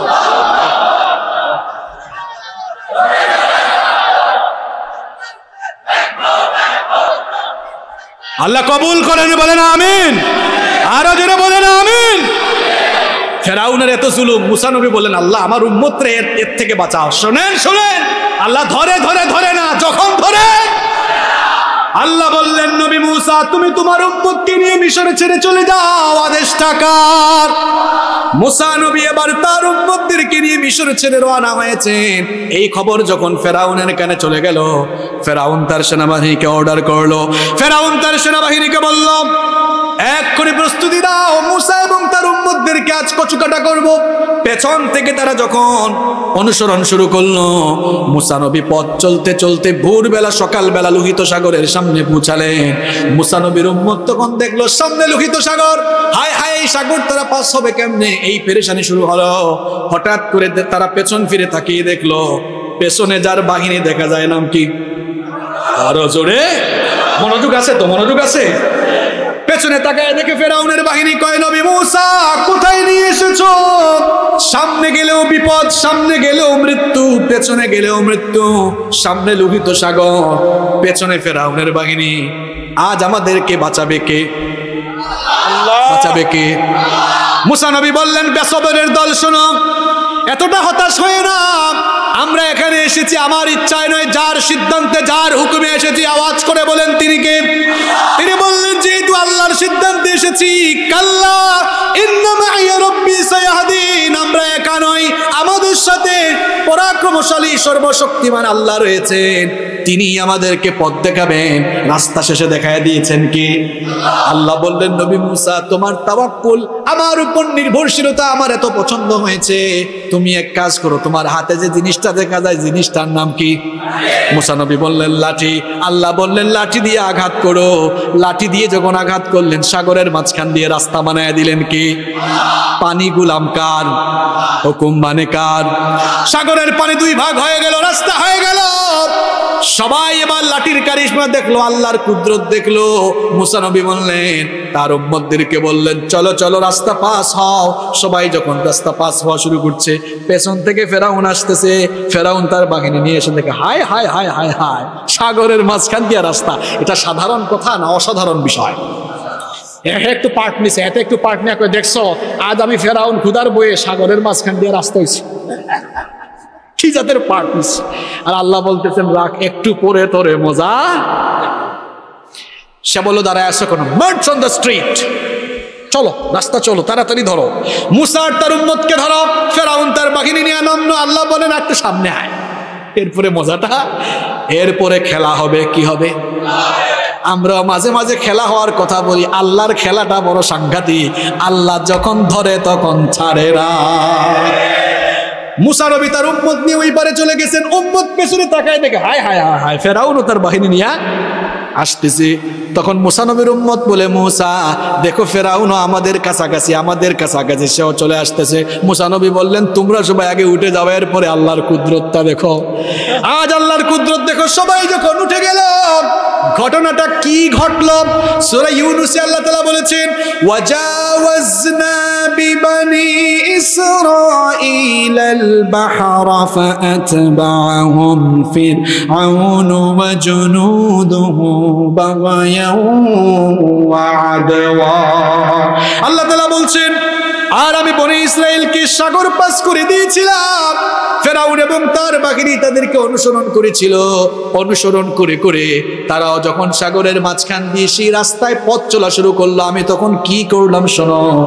হাত্তা ইদা আদরাকাহুল গরক ক্বালা আমানতু আন্নাহু লা ইলাহা ইল্লাল্লাযী আমানাত বিহি বানু ইসরাঈল ওয়া আনা মিনাল মুসলিমিন। যখন তারা একেবারে সাগরের মাঝখানে চলে আসলো, পানি যিনি ভাগ করে রাস্তা বানায় দিয়েছেন, এবার ওই পানিকে হুকুম করছেন কে? আল্লাহ বললেন এবার রাস্তাটা ভেনিশ হয়ে যাও। রাস্তা ভেনিশ হয়ে যাওয়ার পর ফেরাউন আর তার সাথে থাকা সকল জালেমগুলোর একবার সাগরের মধ্যে পানিতে নাকানি চুবানি খাওয়াচ্ছেন কে? ফেরাউনের টেকনিক দেখেন কেমন। যখন দেখতেছে জান যায় যায় অবস্থা, তখন বলে আল্লাহ গো আমি ভালো হয়ে গেছি। আমানতু আন্নাহু লা ইলাহা ইল্লাল্লাযী আমানাত বিহি বানু ইসরাঈল। বনি ইসরাঈলের লোকেরা যার উপরে ঈমান আনছে, আমিও তার উপরে ঈমান আনছি। ওয়া আনা মিনাল মুসলিমিন, আমি মুসলমান হয়ে গেছি। আল্লাহ বললেন আল আন, এখন তোর সময় হয়েছে না। তওবা দুইটা সময়ে তওবা কবুল হয় না। জোরে কোন কয়টা? জোরে বলেন কয়টা? একটা হলো মৃত্যুর গড়গড়ানি শুরু হলে আর তওবা কবুল হয় না। দুই নম্বর হচ্ছে কিয়ামতের কিয়ামতের সময় সূর্য যখন পশ্চিম দিক থেকে উঠে যাবে আর তওবা কবুল হবে না। ফেরাউন পানিতে চুবানি খেয়ে মরার সময় তওবা করতেছে, এই জন্য আল্লাহ তওবা কবুল করেন। আল্লাহ বলছেন আল আন, এখন ওয়াকাদ আসাইতা ক্বাবলু ওয়া কুনতা মিনাল মুফসিদিন, তুই তো মুফসিদিন ছিলি, বিশৃঙ্খলা সৃষ্টিকারী, সন্ত্রাস ছিলে, তোর সময় শেষ। তোর সময় কি? পৃথিবীতে জুলুম যারা করে, জুলুম যারা করে, জুলুমের শাস্তি আল্লাহ আখিরাতে দেওয়ার আগে দুনিয়া থেকে শুরু করেন। এদেরকে আল্লাহ বেইজ্জতের সাথে দুনিয়া থেকে বিদায় করে। আল্লাহ বলছেন ফেরাউন তোরে আমি কেমনে বিদায় করতেছি শোন। আল্লাহ বললেন ফালইয়াউমা নুনাজ্জিকা বিবাদানিকা লিতাকুনা লিমান খালফাকা আয়া। ফেরাউনের মমি করা দেখো এখনো কায়রোতে আছে না নাই? আল্লাহ বলছেন এই আয়াতে তোকে আমি একেবারে মারবো না, শেষ করবো না, তোর দেহকে আমি সংরক্ষণ করব, এই জন্য যাতে তোর পরে আল্লাহর দিনপন্থী লোকদের উপরে, দিনদার লোকদের উপরে, তৌহিদবাদী লোকদের উপরে যারা জুলুম করে, জুলুমের শেষ পরিণতি কি হয়, তারা যেন তোর এই সুটকি করা, তোর এই দেহ দেখা তারা যেন শিখতে পারে জুলুমের পরিণতি কখনো ভালো হয় না। জুলুমের পরিণতি কখনো ভালো হয় না।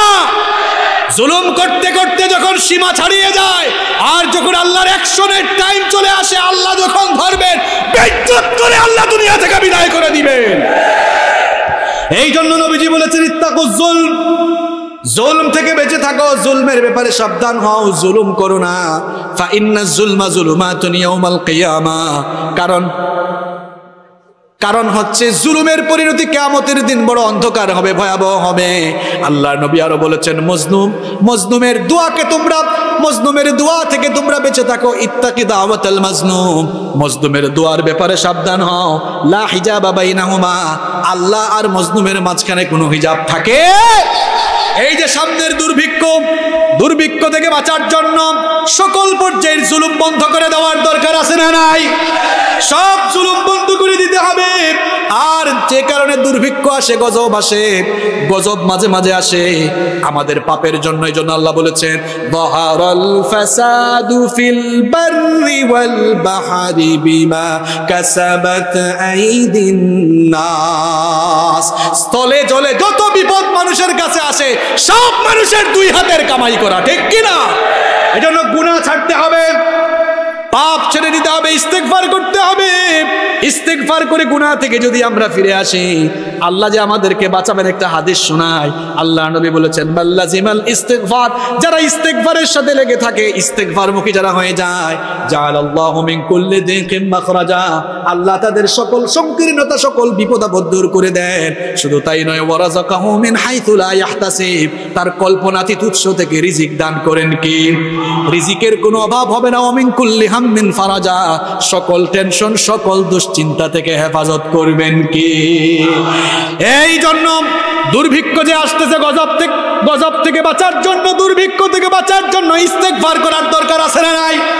গণ তওবা, গণ ইস্তেগফার কর্মসূচি দেওয়া দরকার। জুলুম বন্ধ করে দিতে হবে। আলেমদেরকে ভালোবাসি আমরা কম না বেশি? এই জন্য আমরা বলবো সকল দলের, সকল ঘরানার, সকল আলেমদের হাত থেকে হাত করে খুলে দিয়ে কুরআনের পাখিদেরকে কুরআনের ময়দানে ফিরিয়ে দিতে হবে।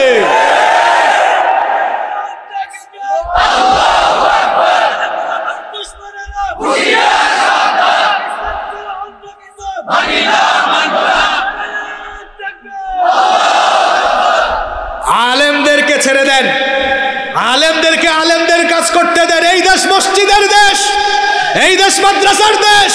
দেখেন আমরা করোনার সময় স্কুল বন্ধ রেখেছি, কলেজ বন্ধ রেখেছি, বিশ্ববিদ্যালয় বন্ধ রেখেছি। আমাদের ছেলে মেয়েদেরকে করোনা ধরে ফেলবে, আর ওইদিকে হেফজখানাগুলো চুপি চুপি করে চালাইছে। হেফজখানা একটা ছেলেও করোনায় আক্রান্ত হয় নাই। সুতরাং কুরআনের পাখিদের মর্যাদা বুঝেন, কুরআনের পাখিদেরকে কুরআনের ময়দানে ফিরিয়ে দেন। আর বেয়াদবি করবেন না, আলেমদের হাতে হাত করা পরাবেন না। এখন আলেমদেরকে রশি দিয়া বেঁধে হাত করা পরাই আদালতে আনা হয়, আর বেশ্যা মহিলাদেরকে হাত করা ছাড়া আনা হয়। এটা ভালো লক্ষণ নয়। আলেমদের হাত থেকে হাত করা রশি খুলে দেন, আলেমদেরকে কুরআনের মাঠে মাদ্রাসায় ফিরাইয়া দেন। গজব তুলে নিবেন কি? দেখেন দেখেন আমাদের পাপের কারণে কেমনে গজব আসে। একটা হাদিস আপনাদেরকে শোনাই। নবীজি বলেছেন, আলী বিন আবি তালিব রাদিয়াল্লাহু আনহু এই হাদিসটি বর্ণনা করেছেন। নবীজি বলেছেন, কিয়ামতের আগে জালজালা অর্থাৎ ভূমিকম্প আসবে। আলেমরা এখানে বসে আছেন। জালজালা আসবে, জালজালা আসবে, ভূমিকম্প আসবে। এরপরে আল্লাহর নবী বলেছেন মাঝে মাঝে দাবানল আসবে। এই যে কিছুদিন আগে আপনারা দেখছেন ইউরোপের শীত প্রধান দেশ যেখানে সব সময় আইস পড়ে। আমার বাড়ি তো সিলেট, আমার সব আত্মীয় স্বজন লন্ডনে ইউরোপের দেশে বাস করে ফোন করে বলতেছে সব সময় আইস পড়ে, এখন শুধু গরম আর গরম, অনেক জায়গায় আন্দাজে আগুন লাগতেছে। দেখেন নাই আপনারা দেখেন নাই টেলিভিশনে? আল্লাহ নবী বলেছেন কিয়ামতের আগে হঠাৎ হঠাৎ এরকম আগুন লাগবে, দাবানল লাগবে। কেন আগুন লাগবে কেউ বুঝবে না। টিভিতে আপনারা দেখেছেন, পত্রিকায় দেখেছেন, অনেক জায়গায় আগুন লাগার পর পানি ঢালে কিন্তু আগুন নিভে। এইরকম অবস্থা হবে, পাহাড় ধসে যাবে, ঘন ঘন ভূমিকম্প আসবে। কেন আসবে, কি কি কারণে আসবে সেগুলো মোল্লা বয়ান করবে না। বয়ান করে গিয়েছেন ১৫০০ বছর আগে মুহাম্মাদুর রাসূলুল্লাহ সাল্লাল্লাহু। কেন আসবে? নবীজি বলেছেন ইদা কানাল মাগনামু দুলাব। নবীজি বলেছেন যখন রাষ্ট্রের সম্পদ জনগণের সম্পদ যখন দায়িত্বে থাকা ব্যক্তিরা নিজেদের সম্পদ মনে করে ভোগ করবে, গজব দিবেন কে? আমাদের মাননীয় প্রধানমন্ত্রী অত্যন্ত ভালো মানুষ, সৎ মানুষ। তিনি এই যে দেখেছেন কয়েক মাস আগে তিনি বারবার বলেছেন, সবাইকে সচেতন করেছেন, যেহেতু সামনে অবস্থা ভালো না, সবাইকে খরচ কমানোর জন্য সরকারের দায়িত্বশীল সবাইকে তিনি এই আদেশ দিয়েছেন। তিনি দুর্নীতির বিরুদ্ধেও জিরো টলারেন্স ঘোষণা করেছেন। কিন্তু আমরা ডিবিসি নিউজ, সময় টিভি, বিভিন্ন টিভি চ্যানেলে, বিভিন্ন পত্র পত্রিকায় দেখেছি সরকারি গাড়ি দেওয়া হয়েছে সরকারি কাজের জন্য।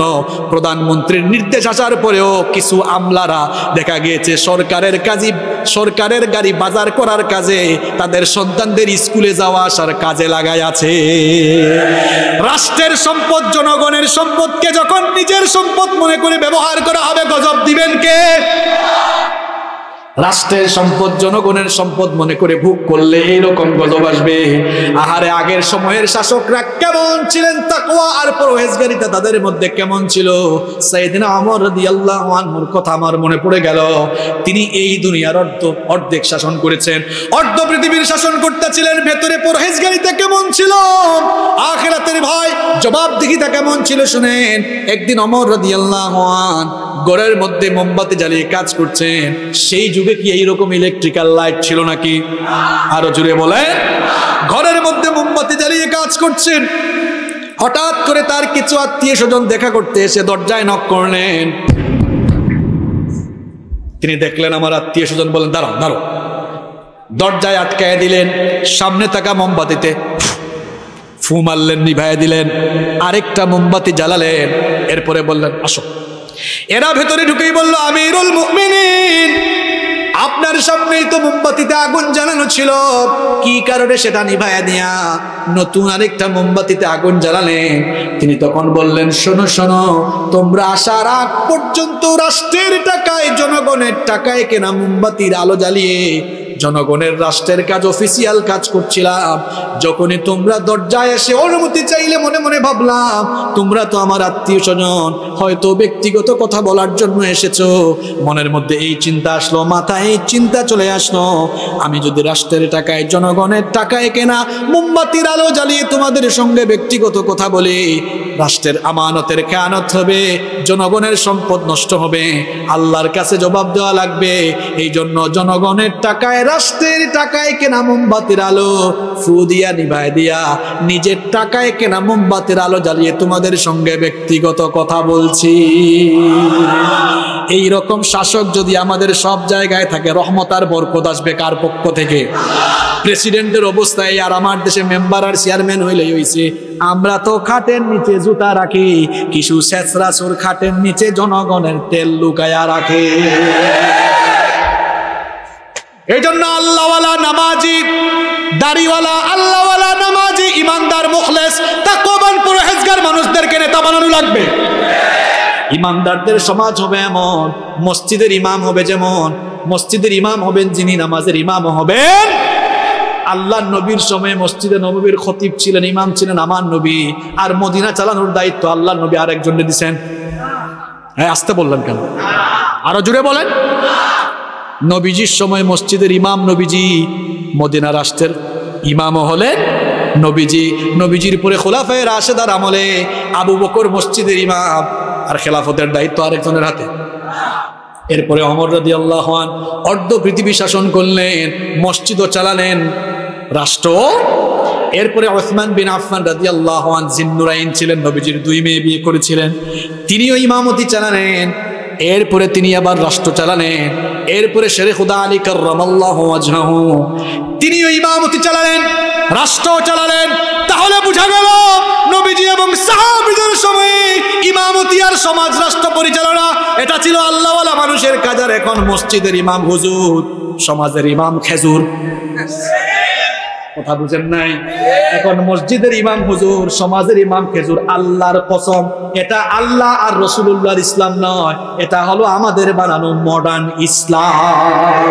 তাহলে কুরআন হাদিসের যুক্তি দিয়ে আমার আপনি বুঝান, পারলে বুঝান, আমিও আপনার সাথে বলবো। রাসূলুল্লাহর সময়ে সাল্লাল্লাহু আলাইহি ওয়াসাল্লাম এবং সাহাবীদের সময়ে মসজিদের ইমাম যে সমাজের ইমাম, আজ আমরা কোথায় চলে গিয়েছি? আমাদের জন্য যে আরো কত অধপতন, আরো যে কত গজব আসতেছে আল্লাহু আলাম। আল্লাহ তুমি আমাদের হৃদয়কে খুলে দাও, আমাদের হৃদয়কে হেদায়েতের নূর দিয়ে মুনাওয়ার করে দাও। কষ্ট হচ্ছে আপনাদের?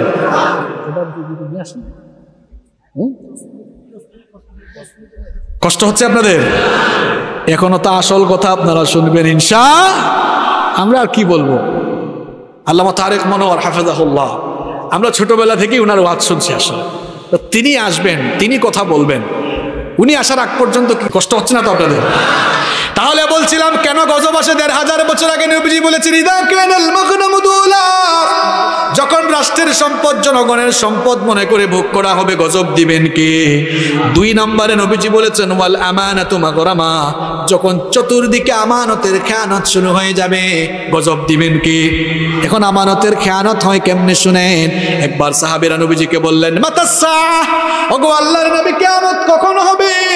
নবীজি বললেন, ইদা দুইয়াতিল আমানাতি ফান্তাজিরিস সাআহ, চতুর্দিকে যখন আমানতের খেয়ানত শুরু হয়ে যাবে তখন বুঝবা কিয়ামত চলে আসবে।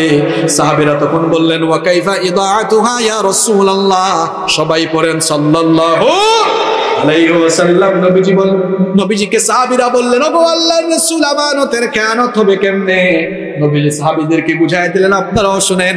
আমানতের খেয়ানতের সংজ্ঞা হুজুর বলবেন না, নবীজি বলছেন, এবার শুনেন। ইদা উসনিদাল আমরু ইলা গায়রি আহলিহি ফান্তাজিরিস সাআহ, যে যেখানে বসার যোগ্য না সেখানে তারে বসায়া দেওয়া মানে আমানতের খেয়ানত হয়ে যাওয়া। যে যেখানে বসার যোগ্য না তারে সেখানে বসালেই আমানতের খেয়ানত। বক্তা হওয়ার যদি যোগ্যতা না থাকে, বক্তা যদি বক্তার চেয়ারে বসে যায় তাহলে মানুষ বিভ্রান্ত হবে। নবীজি এই জন্য বলেছেন, কিয়ামতের আগে আখিরি জামানায় মানুষ আলেমও চিনবে না, বক্তাও চিনবে। মানুষ জাহেলদেরকে আলেম বানায় ফেলবে। তাহলে বক্তার চেয়ারেও যদি যোগ্য মানুষকে বসানো না হয়, মানুষ সেখান থেকে ভালো কথা পাবে। ঠিক তেমনি ভাবে দায়িত্ববান সবগুলো চেয়ারে যদি দায়িত্বশীল মানুষকে বসানো না হয়, যোগ্য মানুষকে যদি বসানো না হয়, তাহলে আমানতের খেয়ানত হয়ে যাবে। ওয়াজ যাকাতু মাগরামা, নবীজি বলেছেন, মানুষ যখন যাকাতকে তাদের জন্য বোঝা মনে করবে তখন গজব দিবেন কে? 4 নম্বরে নবীজি বলেছেন, ওয়া আতাআর রাজুলু যাওজাতুহু ওয়া আক্কা উম্মাহু। 4 নম্বরে নবীজি বলেছেন যখন লোকেরা স্ত্রীর প্রতি অনুগত হবে আর মায়ের অবাধ্য হবে তখন তার ব্যক্তি জীবনে গজব দিয়া দিবেন কে? এই যুবকরা এবারে দিকে তাকান, এই বিয়ে শাদী যারা করছেন দিকে তাকান, এই ভাইরা কথা বলবেন না প্লিজ, কথা বলবেন না। এটা শোনেন, নবীজি বলেছেন 4 নম্বরে নবীজি বলেছেন, লোকেরা যখন স্ত্রীর অনুগত হয়ে মায়ের অবাধ্য হবে তার জীবনে ঠাডা ফালাইবেন কে? আপনার যে ব্যবসায় লস, এত টাকা ইনকাম করে আপনার যে মনে শান্তি নাই, আছে না নাই? কত লোক আসে মাঝে, একদিন আমার একজন এসে বলে, হুজুর এত টাকা ইনকাম করে দিলে তো শান্তি নাই। বললাম, এই হাদিসগুলা পইরা সমস্যা বের করেন, প্রেসক্রিপশন নেন, দেখেন ঝামেলা আছে না? এই যে আমরা যারা বউয়ের কথা শুনি, বউকে বেশি ভালোবাসি আর মায়ের অবাধ্য হয়, মায়ের সঙ্গে যারা বেয়াদবি করব, দেখা যাবে জীবনের কোনো না কোনো ক্ষেত্রে ঠাডা ফালাইয়া দিবেন কে? ঠাডা বুঝেন তো আপনারা? নোয়াখালীর লোকজন কয়ে ঠেডা পড়ছে, ব্যবসা বাণিজ্যে লস, জীবনে বরকত পাবেন না। অনেক যুবক ছেলেমেয়েরা আছে, ভালো করে শোনেন, বউয়ের সাথে খুব সুন্দর কথা বলে, কই গো আমার সোনা বউ? আর মা যখন ডাকে, এত ডাকো কেন? আছে না নাই? বউয়ের জন্য 3-4-5 হাজার টাকা দিয়ে শাড়ি কিনে মায়ের জন্য শাড়ি আর কিনবে কি? কিচ্ছু আনে না। কোরআনে আল্লাহ বলেছেন, ইয়াসআলুনাকা মাযা ইউনফিকুন, তারা জিজ্ঞেস করছে কোথায় ব্যয় করবে। নবী আপনি বলেছেন খরচের লিস্টে 1 নম্বরে ফালিল ওয়ালিদাইন, সবার আগে মা বাবাকে রাখতে হবে। খরচ যখন করবেন বউয়ের জন্য, বাচ্চার জন্য, ভাই বোনের জন্য যা কিনবেন তার চাইতে বেস্ট জিনিস মা বাবার জন্য কিনা লাগবে। আদেশটা মোল্লার না আল্লাহর। বউয়ের অনুগত বেশি হবেন না, বউ বউয়ের জায়গায় আর মা হলো মায়ের জায়গায়। মাকে ভুলে দেন না। অনেকে আছে মা অসুস্থ, চিকিৎসা করায় না। কেমনে মাকে ভুলে গেলেন? যখন আপনি ছোট্ট ছিলেন, আপনি অসুস্থ হলে সারা রাত মা না ঘুমিয়ে আপনার সেবা করত, ওই মাকে আপনি কেমনে ভুলে গেলেন? খবরদার ভাইয়েরা, মায়ের খেদমত করেন। মাকে যদি বেজার করে ফেলেন, মাকে যদি নারাজ করে ফেলেন, নারাজ হয়ে যাবেন কে? নবীজি সাবধান করেছেন, হুমা জান্নাতুকা হুমা নারুকা, মা বাবা তোমার জন্য জান্নাত, আবার মা বাবা তোমার জন্য জাহান্নাম। মা বাপকে খুশি করলে খুশি হবেন কি? আবার মা বাপকে নারাজ করলে নারাজ হয়ে যাবেন কি? এই জন্য এই যে এখন শীতকাল এসেছে, শোনেন শোনেন ভাইরা, যখন বাজার থেকে আসবেন মা বাবার জন্য ফলমূল কিনে নিয়ে আসেন, এনে মায়ের রুমে বাবার রুমে ঢুকে মা বাপকে নিজের হাতে খাইয়ে দেন। মা বাপ যদি খাবার পরে একটা মুচকি হাসি মারে, আল্লাহর আরশ আপনার উপর খুশি হয়ে যাবে। তাহলে আপনি যদি স্ত্রীর অনুগত হয়ে মায়ের সঙ্গে বেয়াদবি করেন, আল্লাহ গজব দিবেন। 5 নম্বরে নবীজি বলেছেন, ওয়াবাররু সাদিকাহু ওয়া জাফা আবাহু, মানুষ তার বন্ধুদের সাথে ভালো কথা বলবে, ভালো আচরণ করবে, আর বাপের সঙ্গে যখন বেয়াদবি করবে গজব দিবেন কে? যুবকরা তোমরা এবার শোনো কথা, ছাত্ররা শোনো। আমি বহু জায়গায় এটা দেখেছি। পাশের বাড়ির বন্ধু আসছে আব্দুল করিম, দোস্ত বাড়িতে আছো? আসি তো বন্ধু, আসো। আর বাপ বলেছে, আমার আব্বা যান, আমার বাবা একটু আসো। সব সময় খালি ডাকো কেন? বাপের জবাবটা কর্কশ ভাষায় দিল, আর বন্ধুর জবাবটা সুন্দর ভাষায় দিল। এরকম নাদান বেয়াদব সন্তান আছে না নাই? আপনাদের ঈদগাঁওতে নাই? হায় হায় হায় হায় হায়, এখানেও আছে। যুবক ছেলেরা শোনো, আজকেই বাড়িতে গিয়ে আমার বাবার পা ধরে মাপছে। মা বাপকে খবরদার বেজার করো না, নারাজ করো না, তোমার জীবন শেষ হয়ে যাবে, ক্যারিয়ার ধ্বংস হয়ে যাবে। তোমার জন্য মা বাবা তোমার জন্য সবচেয়ে বড় পীর। মা বাবার পায়ের কাছে পড়ে থাকো, মা বাবার খেদমত করো, মা বাপকে খাওয়াও, মা বাপকে খুশি রাখো, খুশি হয়ে যাবেন যিনি তিনি কি? ব্যবসা বাণিজ্যে উন্নতি, জীবনে উন্নতি, জীবনে বরকত, ক্যারিয়ার সুন্দর হয়ে যাবে, জীবনের সব ক্ষেত্রে সফলতা আসবে কার তরফ থেকে? আরো জুড়ে বলে। এরপরে নবীজি বলেছেন, ওয়ারতাফাতিল আসওয়াতু ফিল মাসাজিদ, মসজিদ সমূহে যখন হয় হুল্লা শুরু হয়ে যাবে, ওই সমাজে গজব আসবে। আবার আমার আরেকটা হাদিস মনে পড়ে গেল, নবীজি বলেছেন ইন্না মিন আশরাতিস সাআহ, নবীজি বলেছেন কিয়ামতের একটা বড় আলামত হলো আহলুল ফিসক আহলুল ফিসক ফিল মাসাজিদ, মসজিদ সমূহে ফাসিকদের গলার আওয়াজ বড় হয়ে যাওয়া। মসজিদগুলোতে ফাসিকদের গলার আওয়াজ বড় হবে, সুদখোর, ঘুষখোর, চাঁদাবাজ, টেন্ডারবাজদের গলার আওয়াজ ইমাম সাহেবের চাইতে বড় হবে। ইমাম সাহেবরা তাদের জন্য হক কথা বলতে পারবেন না। ইমাম সাহেব সুদ নিয়ে ওয়াজ করলে সভাপতি কাশি মারবে, হুজুর বুঝবে ওয়াজ কমন করছে। আবার ইমাম সাহেব ঘুষের ওয়াজ করলে সেক্রেটারি বলবে। হুজুর যখন চাঁদাবাজি, টেন্ডারবাজির ওয়াজ করবে, দেখা যাবে কেশিয়ার, যাতে হুজুর বুঝে যে এটা কমন ওয়াজ, এটা এখানে করা যাবে। আবার যেই হুজুর কমিটিতে থাকা সুদখোর, ঘুষখোর, চাঁদাবাজ, টেন্ডারবাজদেরকে ভয় করে, রাসূলুল্লাহর পবিত্র মিম্বরে দাঁড়িয়ে হক কথা বলতে পারেন না, ওই হুজুরকে বলবো রাসূলুল্লাহর পবিত্র মিম্বরে দাঁড়ানোর কোনো যোগ্যতা আপনার নাই।